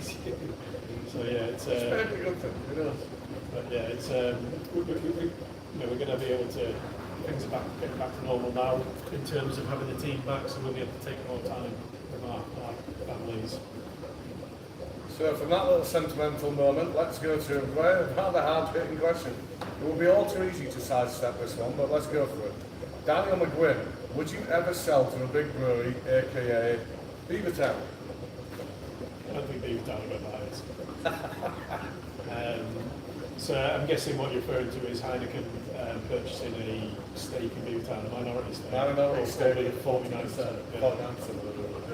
I don't know the answer to that. Never say never, but we haven't said about this journey to sell up to somebody else. But at the same time, we want the ethos of what we do to change, but we're not going to be one of those breweries who tell people one thing and do something different. We certainly aren't looking to sell, and we certainly don't really think about it. But yeah, I think all I can add on that is we didn't expect to grow at the rate that we have, and each step of this growth is increasingly hard to fund and achieve. So whilst we can personally find means to do that growth, we will do that, but we can't say never. Yeah, no, exactly. We've got quite a bit of stick. Was it last year? I can't remember, 18 months ago maybe. We did that festival, the Lagunitas Beer Circus. So Lagunitas are a brewery from America who were also bought by Heineken a while back. And they did a beer festival, invited Beavertown and a handful of other breweries. Quite a few of them were actually owned by Heineken, to a really, really cool charity event. So the whole event was organised to raise funds for charity, and they invited us down because we get on well with the guys in Lagunitas who we drink alongside at beer festivals. They said, "Oh, hey guys, can we we've got a meeting in York, can we use your brewery for a meeting?" Yeah, of course we can. And after that meeting, they said, "Oh, well, we'll return the favour. Do you want to come and pour at our event?" What is it? Oh, it's a charity event down in London, and it's a beer circus, and it's crazy, and you get to drink beer, you get to booze, and you raise money for charity. The phrase they used was, "And you'll see sights that you cannot unsee," which unfortunately proved to be true. I did see some things I wish I had not seen. But it was a really, really cool event, and they invited us down. We poured beer. We poured beer. We donated a load of beer. We poured it, and all the money we raised went straight to charity. It was a great weekend. People were like, "Oh my God, we're selling out for Heineken." No, we're not. We were raising money for charity, and it was nothing to do with that. We hadn't even considered that. We didn't realise there was a Heineken. Obviously, we knew Lagunitas was for Heineken. We didn't know that the other breweries they were inviting were Heineken owners. So yeah, it was interesting. It was just. It felt a bit, I don't know, it was, I didn't like to hear people being so negative about something when it was actually intended in a positive way, but everyone's passionate about beer and they have their views, so we certainly don't have any intentions to sell the brewery to anybody, but you don't know what you don't know. 5 years' time, we both might need a holiday, we might need to take a break, I don't know. I think our respective ladies might like a holiday before 5 years, but no, it's certainly nothing we plan to do, but so moving on. Julie Burns, when did you say you will rebrew the beer that shall not be named? We haven't committed to a date. It has proved super popular, very highly rated. I really like it, you really like it, so hopefully soon. I mean, we plan our name suggestions. So people start thinking there's name suggestions. Please. on the social media, and then we'll see what we can do. So our brew schedule is planned a couple of months ahead, so it's certainly not going to be until at least 3 months' time from now. So one of the things that we mentioned earlier is we do have some kegs in there. So we have quite a few kegs that we will be making available exclusively in our bars once all this is over. Also, we have a small amount of it sat in bourbon barrels maturing at the moment. So two different Jim Beam barrels and 2 Heaven Hill barrels, I think it is. So we don't know what we're going to call this barrel age project, but when this launches, it's going to be a pretty cool beer. So that's 12 months' time. So be patient. Next one from Stephen Hewitson. What is your favourite/least favourite ingredient that you have used that isn't hops, malts or yeast? Well, favourite. Was it almond? That paste that literally didn't infuse. No, that was pistachio. Pistachio. Pistachio, yeah. Well, I'll let you explain that one first. So we did it every year. We do a Christmas beer. It's always 4.9%, but what we don't. Well, it was always 4.9%. We might do a standard and an imperial version this year. But we try to change the style, well not necessarily the style, but we try and change it up each year. So the first year it was a white eggnog inspired white stout. The second year it was a pistachio and something stout. This year it was the year just gone salted caramel and hazelnut stout. The year we did the pistachio, it's something we hadn't used before. And we've got pistachio paste. Well, the flavour of nuts is really hard to get into so we thought increased service area, if it's a paste, then maybe it'll mix in better. It just turned into this sludgy mess at the bottom of the tank and we got no pistachio flavour. Yeah, and it was super expensive as well. It was just such something that went in that didn't really come out and it wasn't really worth it, unfortunately. So that's Luke's favourite. Favourite, I love Tonka. That's why we put it in so many things. There is nothing quite like it. Truly, truly unique, complex flavour that also has the magic ability of hiding alcohol. So, Nightmare Ghost 101. What's your favourite Trappist beer? And why is it Rockford? This is up for Lee because it's not my style. No, it wouldn't be Rockford 10, it would be St Bernardus actually. Yes, I've got a few St Bernardus barrel-aged ones, so definitely that for me. Okay, that one's quick.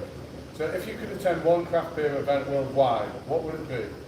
And then the same question is repeated.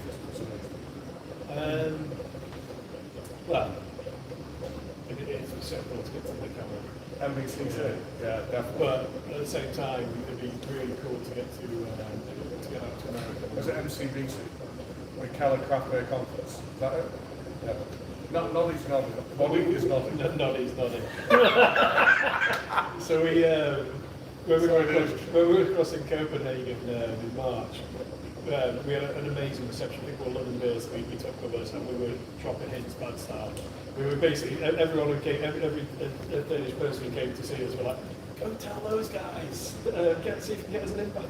Oh, and do you remember, so we were, where our bar was, we had Yeasty Boys to our left, and then I forget the name of them, but it was like a seltzer producer that made like a couple of alcohol soft drinks. Right, it was a little bit to our right. A little bit back. And Mick Keller, was at 2 bars up from us, yeah, and he kind of done a loop, and he'd come and done a few bars, and he got to that one, spoke to them a bit, and then walked off. And we were there thinking, just come to us, and it's no, we didn't. Yeah, the really cool thing about that festival is we were pouring next to Lervig, and we love their beers. Another Tonka brewery, Three Bean Stout was pouring next to us, which is always dangerous. But one of the beers that we love as brewers, and the one that we like to drink is Goose Willis. So Goose Willis we brewed with Brewdog 3 years ago for Colan Fest. Gooseberry full sour, really, I don't know, it's quite balanced. It's got a lactose milky. It's incredibly sessionable for a sour. And it was massively inspired by Trolltunga, which is the beer that Lervig brewed with Buxton. And the guys from London who were drinking booze with us and stuff like that is awesome dudes. They were complimenting us on a beer that their beer had influenced me. It's like, yes, that's praise indeed. So yeah, it was really cool. I've got one from Kate Snell. How do you come up with the names? Is there a rigorous pun testing for the names as well as the beer? There is no universal answer to that. Sometimes I'll think of one, maybe Wayne does, another member of the team. We have kind of internal communication system, and one of the channels on there is name ideas. And if any of our team come up with an idea that we subsequently brew, they get a free case of that beer. Yeah, so we do try and utilise that where we can, because sometimes your ideas run a bit dry. So we've got some cool ones coming up, and we can't tell you them until we brought them out. Right, so at that point we're going to move on to the next area. Cameraman almost forgot camera there. Might as well follow in. I'll end up going to the toilet again.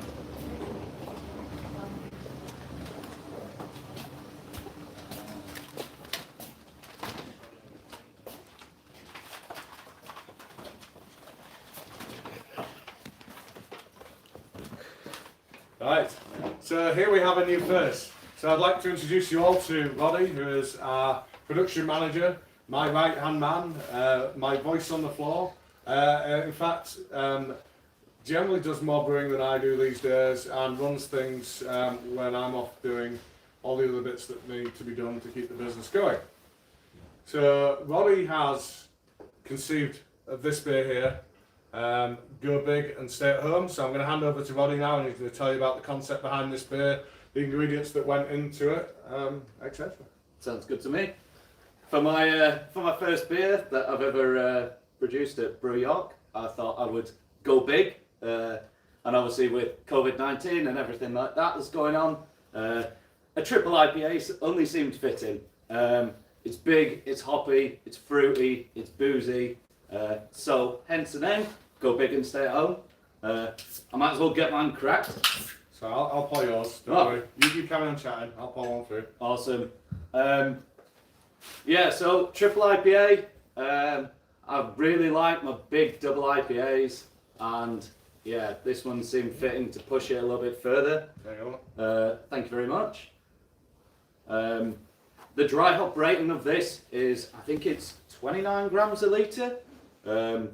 What we didn't put on the can, Otherwise known as stupid. otherwise known as should have loads of hop burn, but actually it doesn't. This is actually triple dry hopped, so we added some hops at the start of fermentation, we added some hops during fermentation, and then we gave it a bit of a charge at the end. So if you're cracking this now, hopefully it's tasting nice and smooth, no hop burn, but big boozy. It's got a hell of a nose, isn't it? Yeah, big boozy, hoppy. The hops that are in it are Nelson Sauvin, so I thought that would be quite fitting for such a strong beer. Nelson is from Nelson in the South Island of New Zealand. It's grown next to some vineyards. It's supposed to come with a very grapey wine character.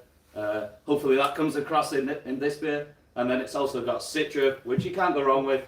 And then some mosaic in there for a bit of grapefruit flavour. Yeah, I'm going to have a sip. Yeah, it was, I tried this beer for the first time last week, and last beer of the night, obviously at 10.5%. And is it 10.5? Yeah, 10.5%. But yeah, really easy going for the strength. I had to ping Roddy a quick message asking why he's trying to get me in trouble with the missus. So it probably seems quite unusual that we've gone dark beer and then we're concluded on this. But I should have mentioned this earlier, but that was purely about us needing to do the kind of socially distanced, the shit boy band setup that we've got going on here. Yeah. We're practicing for gone midnight tonight, which is the 1 metre social distancing. Right, okay. Yeah, hopefully you guys appreciate how I guess juicy this is for the strength. It's just really easy drinking considering This is above 10%. This is what we tend to call a dangerous beer. You 100%. really do not perceive the level of alcohol in this. This could get you in a lot of trouble. Yeah. Right. So what have we got malt-wise with this one then, buddy? So we used Super Pale, and some oats, so there's a bit of body to it. There's a little bit of wheat in here, I believe, and also a little bit of honey malt. So that really nice colour that you're getting. You probably can't see it that very well on the YouTube right now, but if you've got one in your glass, it's a very nice like orangey hue to it. Also with the Kveik yeast that we used, we fermented this really hot, so it's fermented at about 35 degrees. That's really hot when we're talking about fermentation temperatures. Touch the tank and you're like, well, that's warm. That's Yeah. And what would you normally ferment that? Roughly for like a standard sort of American pale, we probably ferment it about 18 to 19 degrees, maybe up the temperature towards the end. So yeah, this is crazy hot.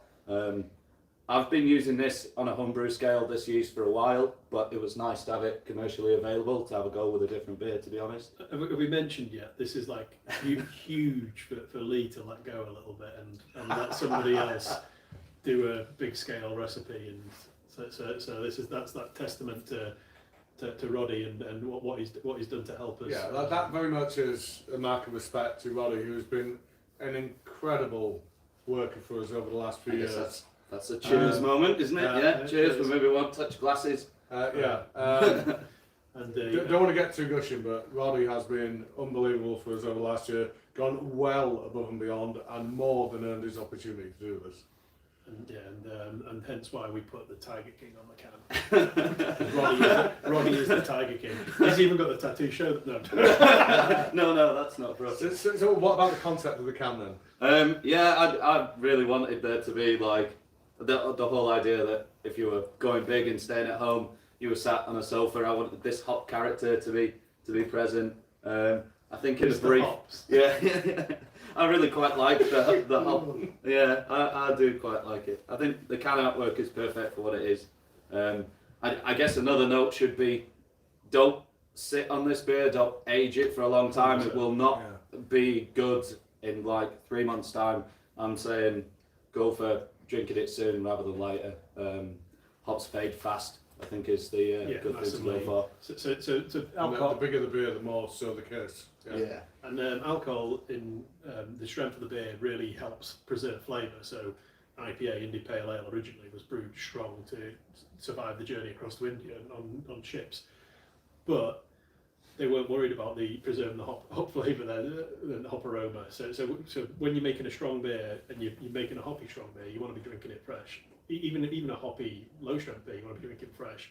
But when it comes to anything other than that, it's like dark beers that we've got behind us, the strength helps to keep the beer basically, what's the right word? I was going to say fresh, not if I didn't mean fresh, I meant safe.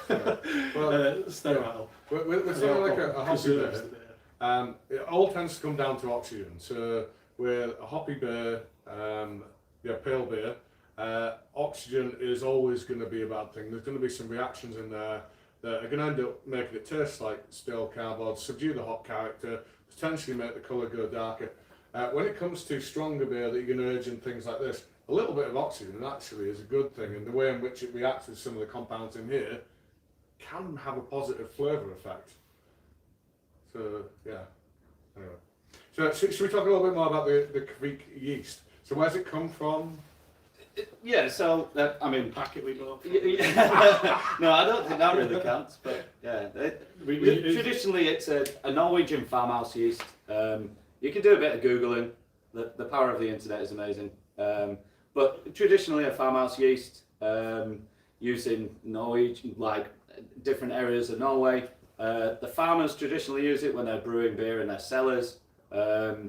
And you can get a yeast string. Another thing to Google, I won't describe it. It's not a weird thing to get into. But it's a very, very hardy yeast strain. And then some. Yeah, it can ferment a bit like beers up to about 15%.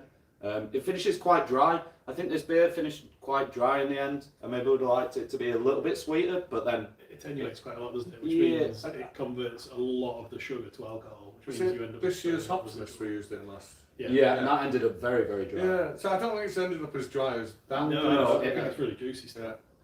It's got a slight residual sweetness without being too much, but then it maybe could have finished a little bit sweeter, and then it would have hidden the booze a little bit. But that's me from a recipe design thing. Depends on how you want it. It's a personal preference. Yeah. I like it. Like Exactly. this. I don't think I think it's about right for me in terms of dryness and sweetness. When I was joking earlier about the packet thing, it's probably worth mentioning that we use dry yeast, so we would like to have our own in-house yeast strain that we can recoup after every batch and reuse it, so you get a lot more consistent. Well, not necessarily consistency, but you'll recognise a Brew Your beer over anyone else's because of the yeast strain. But it really helps us in lots of ways in terms of experimenting with stuff like this. So using a completely new yeast to our traditional yeast, which is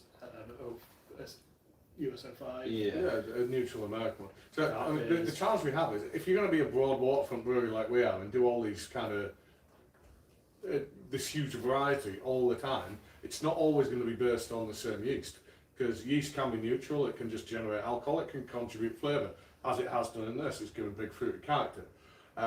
So if you are going to have a house yeast strain, you need to be using it every 3 days. And we were quite fortunate in some respect when all this kicked off and all pubs closed and everyone was like, oh my god, what do we do? We didn't need to worry too much about, obviously we had to worry about the financial implications of not brewing, but we didn't need to worry about the fact that we could kill off our yeast strain, because like Lee just said, to keep your own in-house yeast strain active, you've got to keep using it every 3 days at least. So you've got to keep keep brewing with that yeast strain, and basically once the beer's finished fermenting, you capture the yeast and you put it in your next beer. So our friends across at Roosters, we were talking to them early doors, and they were thankfully for those guys, they had a 10-barrel pilot kit installed at the same time as putting their big kit in. So they knew that the minimum they had to do was keep brewing batches of Yankee on the 10-barrel kit and keeping the yeast alive. Yeah, to get them yeast growth. And we didn't need to worry about that, because if we had to stop brewing for a month or 2 months or whatever it was going to be, we could always start fresh with our packaged yeast. So there's advantages and disadvantages, and the way that we do it is more expensive because we use a batch of yeast once and then it gets ditched. But at the same time, it's less risky for us. So. Yeah, and it's given us more opportunity to use a different yeast that we wouldn't necessarily use. Even if I did, for my first beer, make a really expensive beer, but it's tasty, right? But if you get the shackles taken off, you're going to go big, aren't you? Ends go big, stay home. So yeah, while he's not in the room, we can talk about the fact that Lee managed to let Roddy loose on the kit, which was really cool, because the guys obviously work hard and want to get their creative input as well. But it's when it's your baby and you're used to it, it's hard to let go. But it's good that hopefully you guys love this beer as much as we do, and please tell us what you think about it. Because if the results are positive, then these guys might get to play around a little bit more. And fingers crossed, fingers crossed that gives us more opportunity. Not saying that everybody will make a triple IPA. Yeah, so I'm not saying that everybody will make a big imperial stout, but yeah. Every 3 weeks we're going to bring out a new triple IPA. And for only 3 weeks, because that's how long it'll take to turn around. So the stronger a beer, the longer it takes to ferment. So the yeast has to work harder. It has more sugar to convert. It's going to be in tank longer, and because of that, as well as other factors, the beer will generally be more expensive. But obviously the turnaround is a big thing as well, because the amount of hops that goes into a beer like this, it needs the time in the tank to get that flavour. This probably spent about 4 weeks in tank and actually needed a bit of conditioning time to get rid of that hop burn. All those like really fresh hop flavours can be really harsh to start with. Even though it fermented in how many days? Yeah, it fermented out in about 5 days. It maybe took a little bit longer than we were expecting, but it fermented really quick. But then it had various dry hops through there, so rousing the hops through it, leaving it a little bit of time, letting it settle. Yeah, I'm really pleased that it still does it. It never had a hop burn when it came to packaging. But that's the other thing you said. It's all about showing patience. Yeah. Don't package it. Yeah, it's nice to have. And it is a luxury we've had over the last few months in that we've been brewing quite a lot of different beers and we've been packaging quite a lot of beer. But because it's going into can, it hasn't been taking up as many vessels as we've got outside. So we can leave beer longer in tank. And if Lee had turned around and said, I want to do a 10.5% beer, and I want it to be in tank for 4 to 5 weeks, we'd have been like, but we could brew 2 or 3 batches of cask beer in that time. Yeah. And it's nice to not have to worry about that and to be able to do really interesting styles and to do them right and to not rush them. And it just goes to show what's achievable if you don't push too hard, you don't push the system. Yeah, well, hopefully the future allows for more opportunities like this. Definitely. Yeah. Okay. So should we do some more questions? Has anyone got some questions specifically for Roddy? Well, What's Lee like to work for as a boss? On the internet. Okay, Roddy, you can probably answer this one. Why do you recommend keeping the porter out of the, or any dark beer, I guess, out of the fridge? And is this the optimum way to drink Tonkoku? Yeah, so it's nicer when beers warm up. A bit similar to this, like the triple IPA. This has been out for the fridge for a little bit. You don't want to drink it super cold. I think if you drink any beer super cold, you're just numbing the flavours that are there. And porters and stouts generally want to be served at like room temperature. I have heard a rule of thumb: if you've got a big imperial stout, big barrel aged, you go to the percentage of the beer and you have it at that temperature. Yeah, I quite like that idea. I think it's a bit different. But yeah, a bit warmer, and then you don't numb all those flavours. Tonkoku cask Tonkoku is probably the best like dark beer to have at cellar temperature. Cask Imperial Tonkoku. Yeah, well, and we then rarely do, but it's so good. If we want to get technical about it, 80% of our perception of flavour is nasal. And temperature, cold temperature, is a suppressant to aroma. So the colder something is, the less you perceive the flavour.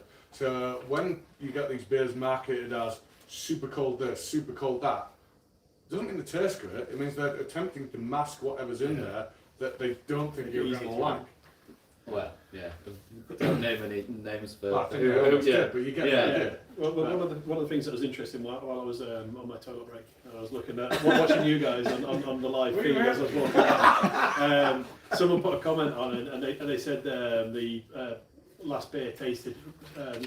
They could taste the improvement as the beer was warming up. And as all the flavours start coming through, and the same principle does apply to pale beer, but it's different. Yeah, it's different because dark beers you get the malts and the malt flavour you want to come through. This is hop led. This has maybe got, well, I mean, this is an exception, but normally a pale beer is going to have 3-4 types of malt in tops. Your dark beer is going to have 7-8 times types of malt in. So they are complex. So you need to be drinking them optimally at these higher temperatures to be able to perceive all of the depth of flavour that comes with that complexity. Yeah, definitely. So we've got another one from Matt, Double T Matt.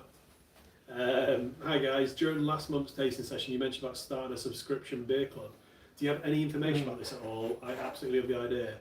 So I'll start on it because yeah, we do. We've basically been working behind the scenes. These things, we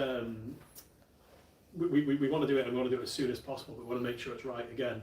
So we want to look at all the different things, including things like making sure the booklet that tells you about the beer is right, making sure that the actual included. Yeah, the pack the pack that the box is packaged in is right. All those different things to make sure that this isn't just us taking our normal packaging and putting 12 beers and shipping it to you. So we'll have it ready. So shall I put a date in it? Shall I put a date in and force our hand? No, everyone's panicking. So we will try and get something out within the next 6 weeks. So I know that's a long time, but yeah, 6 weeks. We'll try and get it quicker than that. But it gives us a chance. By the time we do the next tasting session in hopefully less than 4 weeks, we'll give you more details. But we'll definitely release more on social media before then. And if we're not able to do that, there will be an alternate tasting bag in between. That's not a subscription one. Get out clause. Right. Okay. Next one. Do you have any plans to brew more of Tonkoku, your collaboration with Brewdog? It is only one of 2 beers that I've ever given 5 out of 5 on Untapped. Oh, sorry, that was from Ruth Bennett. Good shout, actually. We definitely should. We should do Imperial Tonkoku.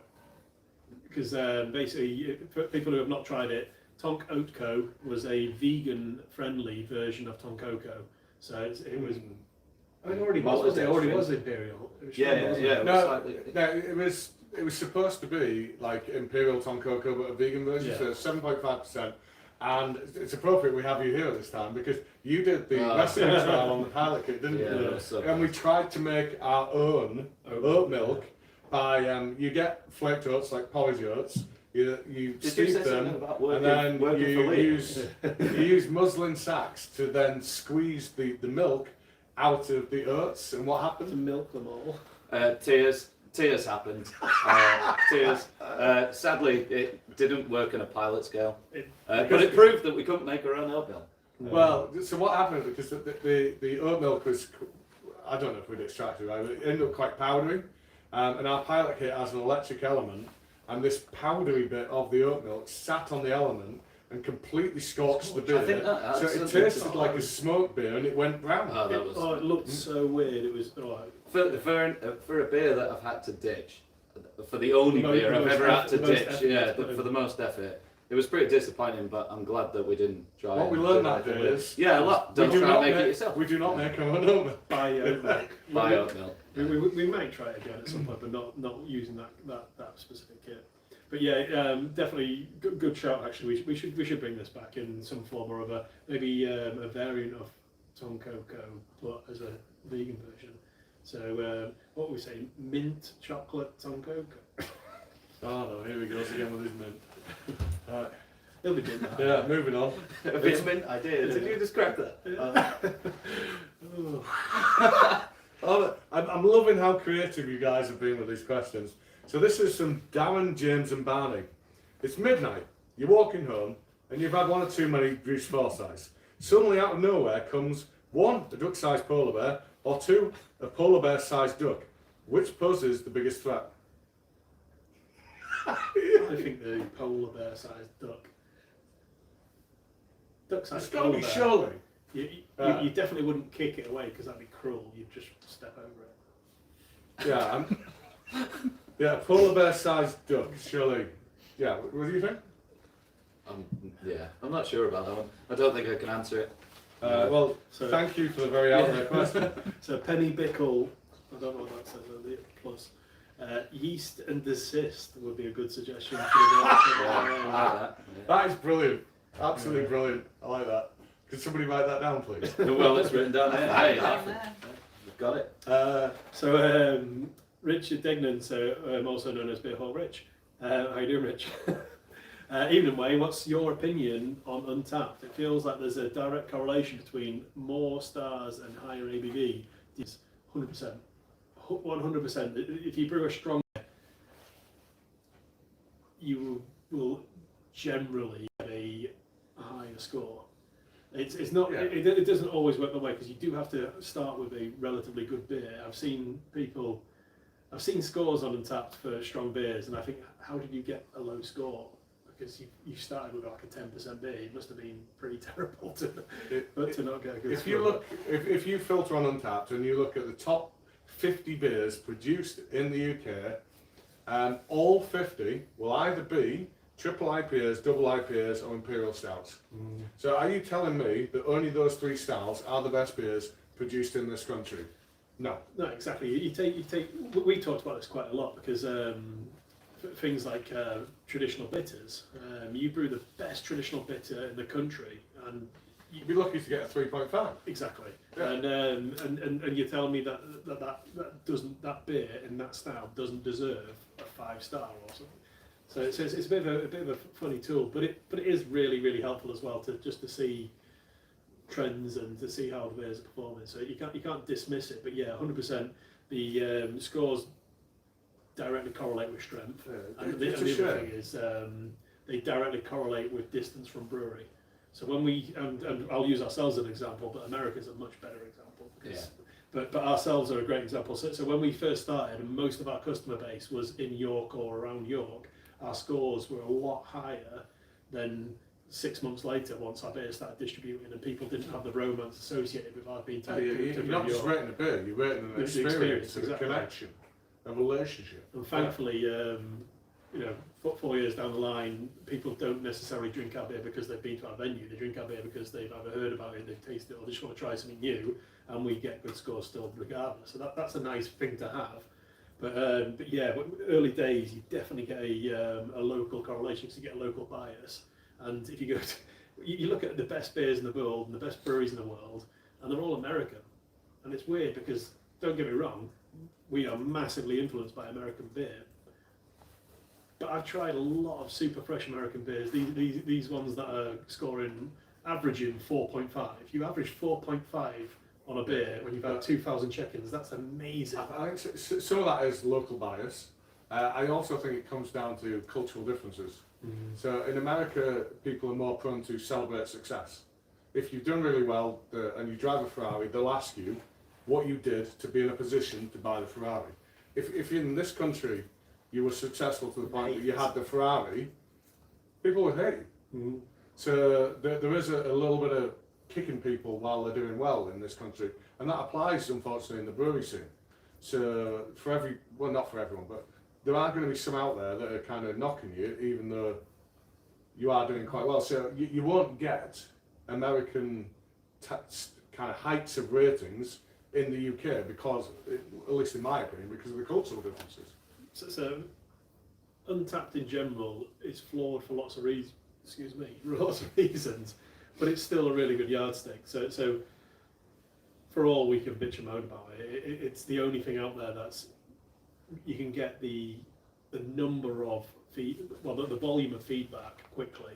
So there are other tools, and Brewer's Eye in particular. Make sure you download it and use it. Brewer's Eye is going to be a really good tool for spreading the word about beer. It's not about the feedback and the reviews and stuff. It's about making sure people know what beers are out there.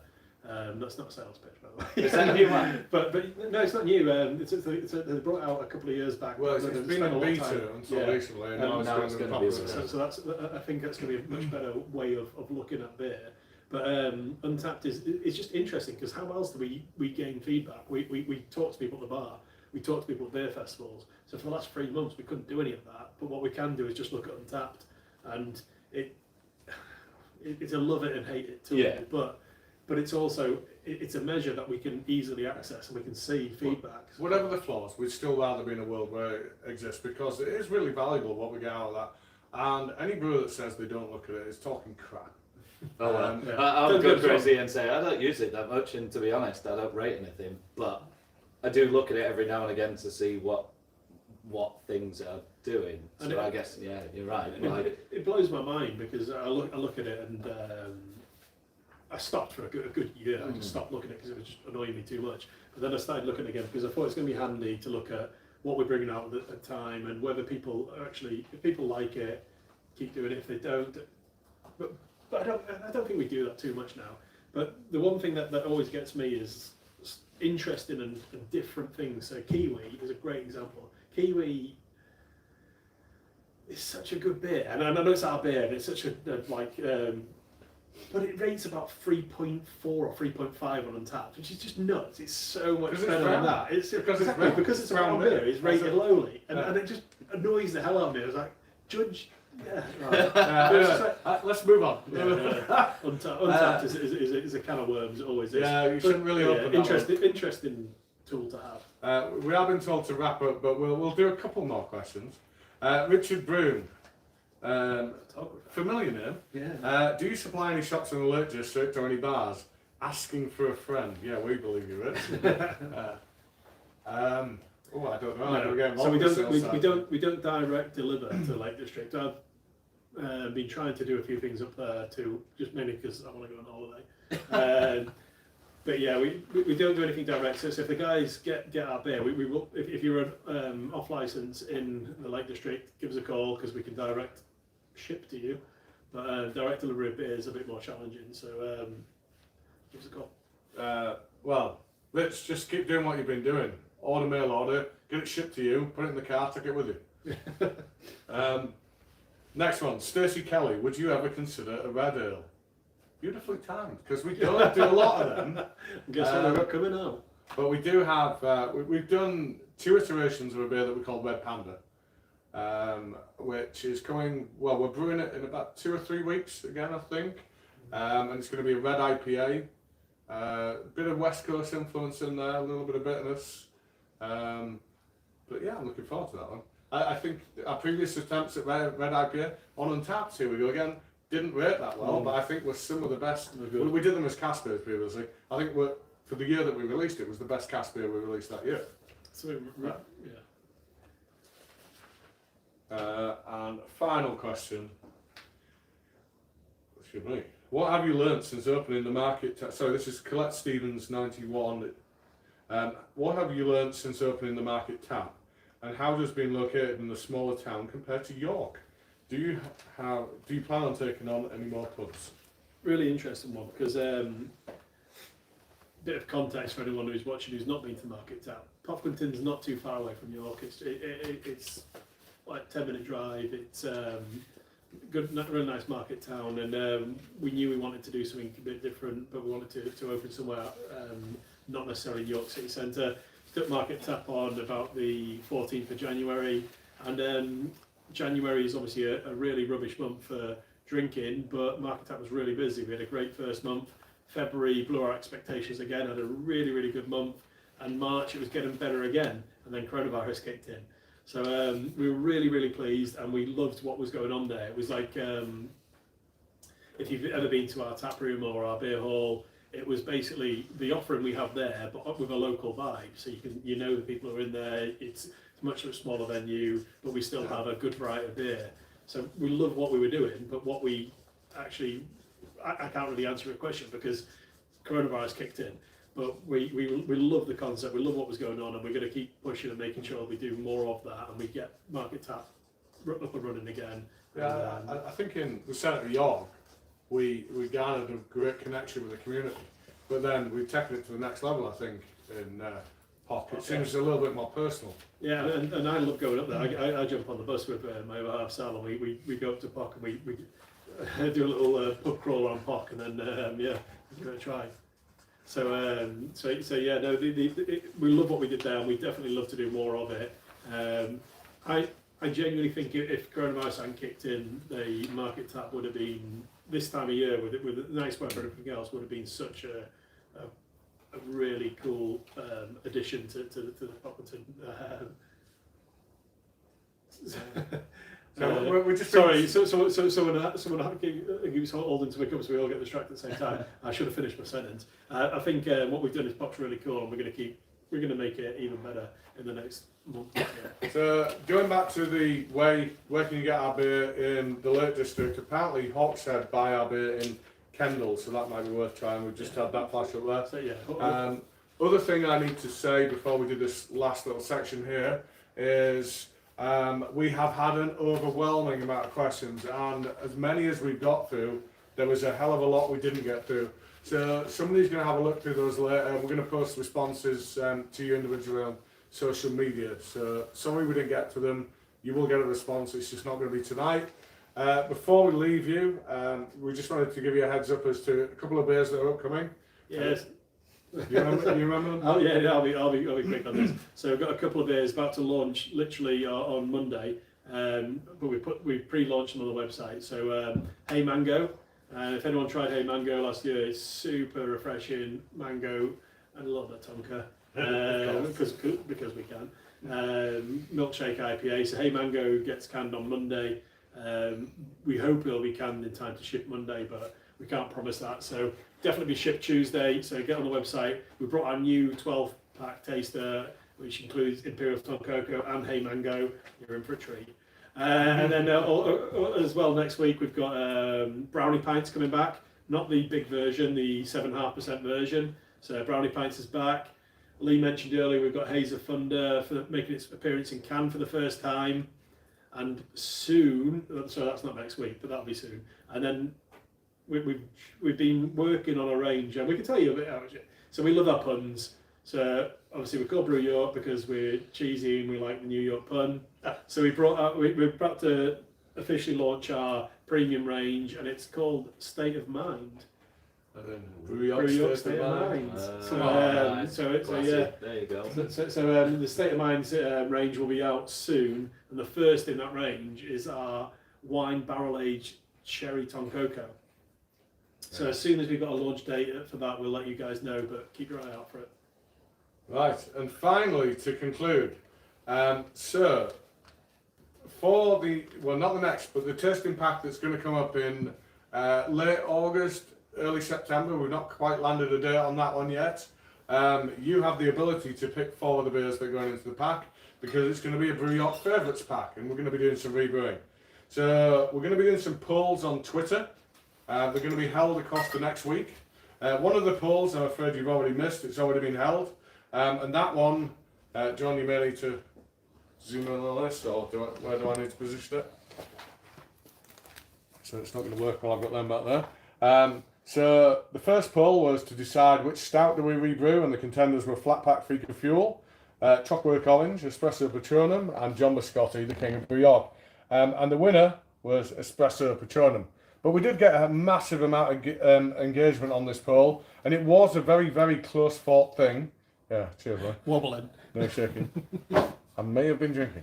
So it was a very close fought thing. So the one that will go into the pack, the one that's getting rebrewed soon, will be Espresso Patronum. But don't be surprised if you see some of those other ones again soon.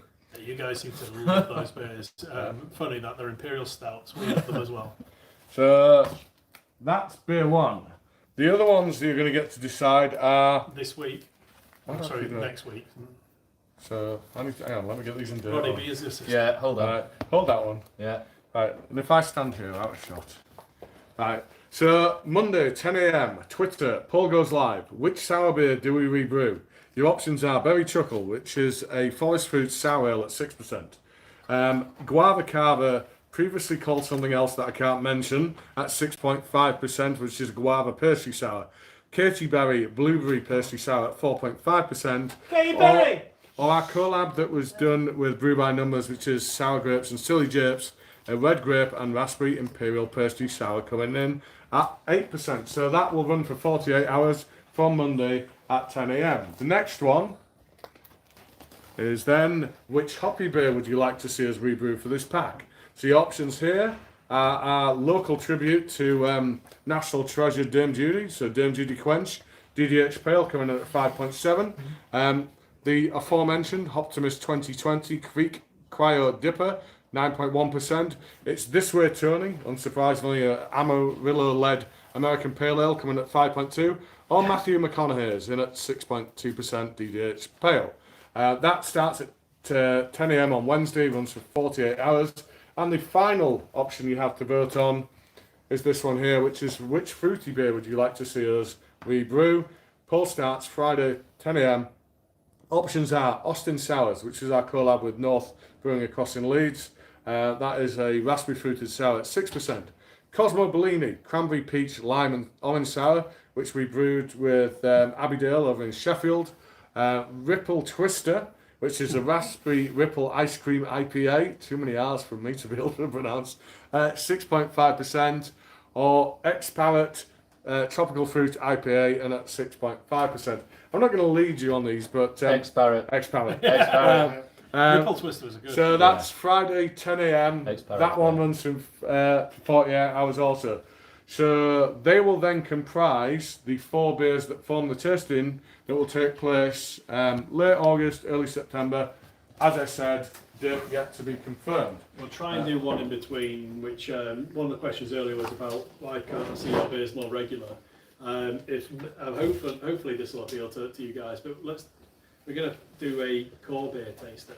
So this is something we've been talking about where you guys don't know what our core beers are because we do that many. So let's focus around the core beers, and then we'll tell you a little bit more about those beers and why we love them. Okay. So all that remains to do now is to thank you once again for purchasing the pack. Thank you for attending tonight, and to ask you for your feedback. So we'd love to know what you think has gone well, what has not gone so well. If you could contact us via info@brewyork.co.uk. We hope to see you back for another session soon. Cheers, guys. Cheers, guys. Cheers.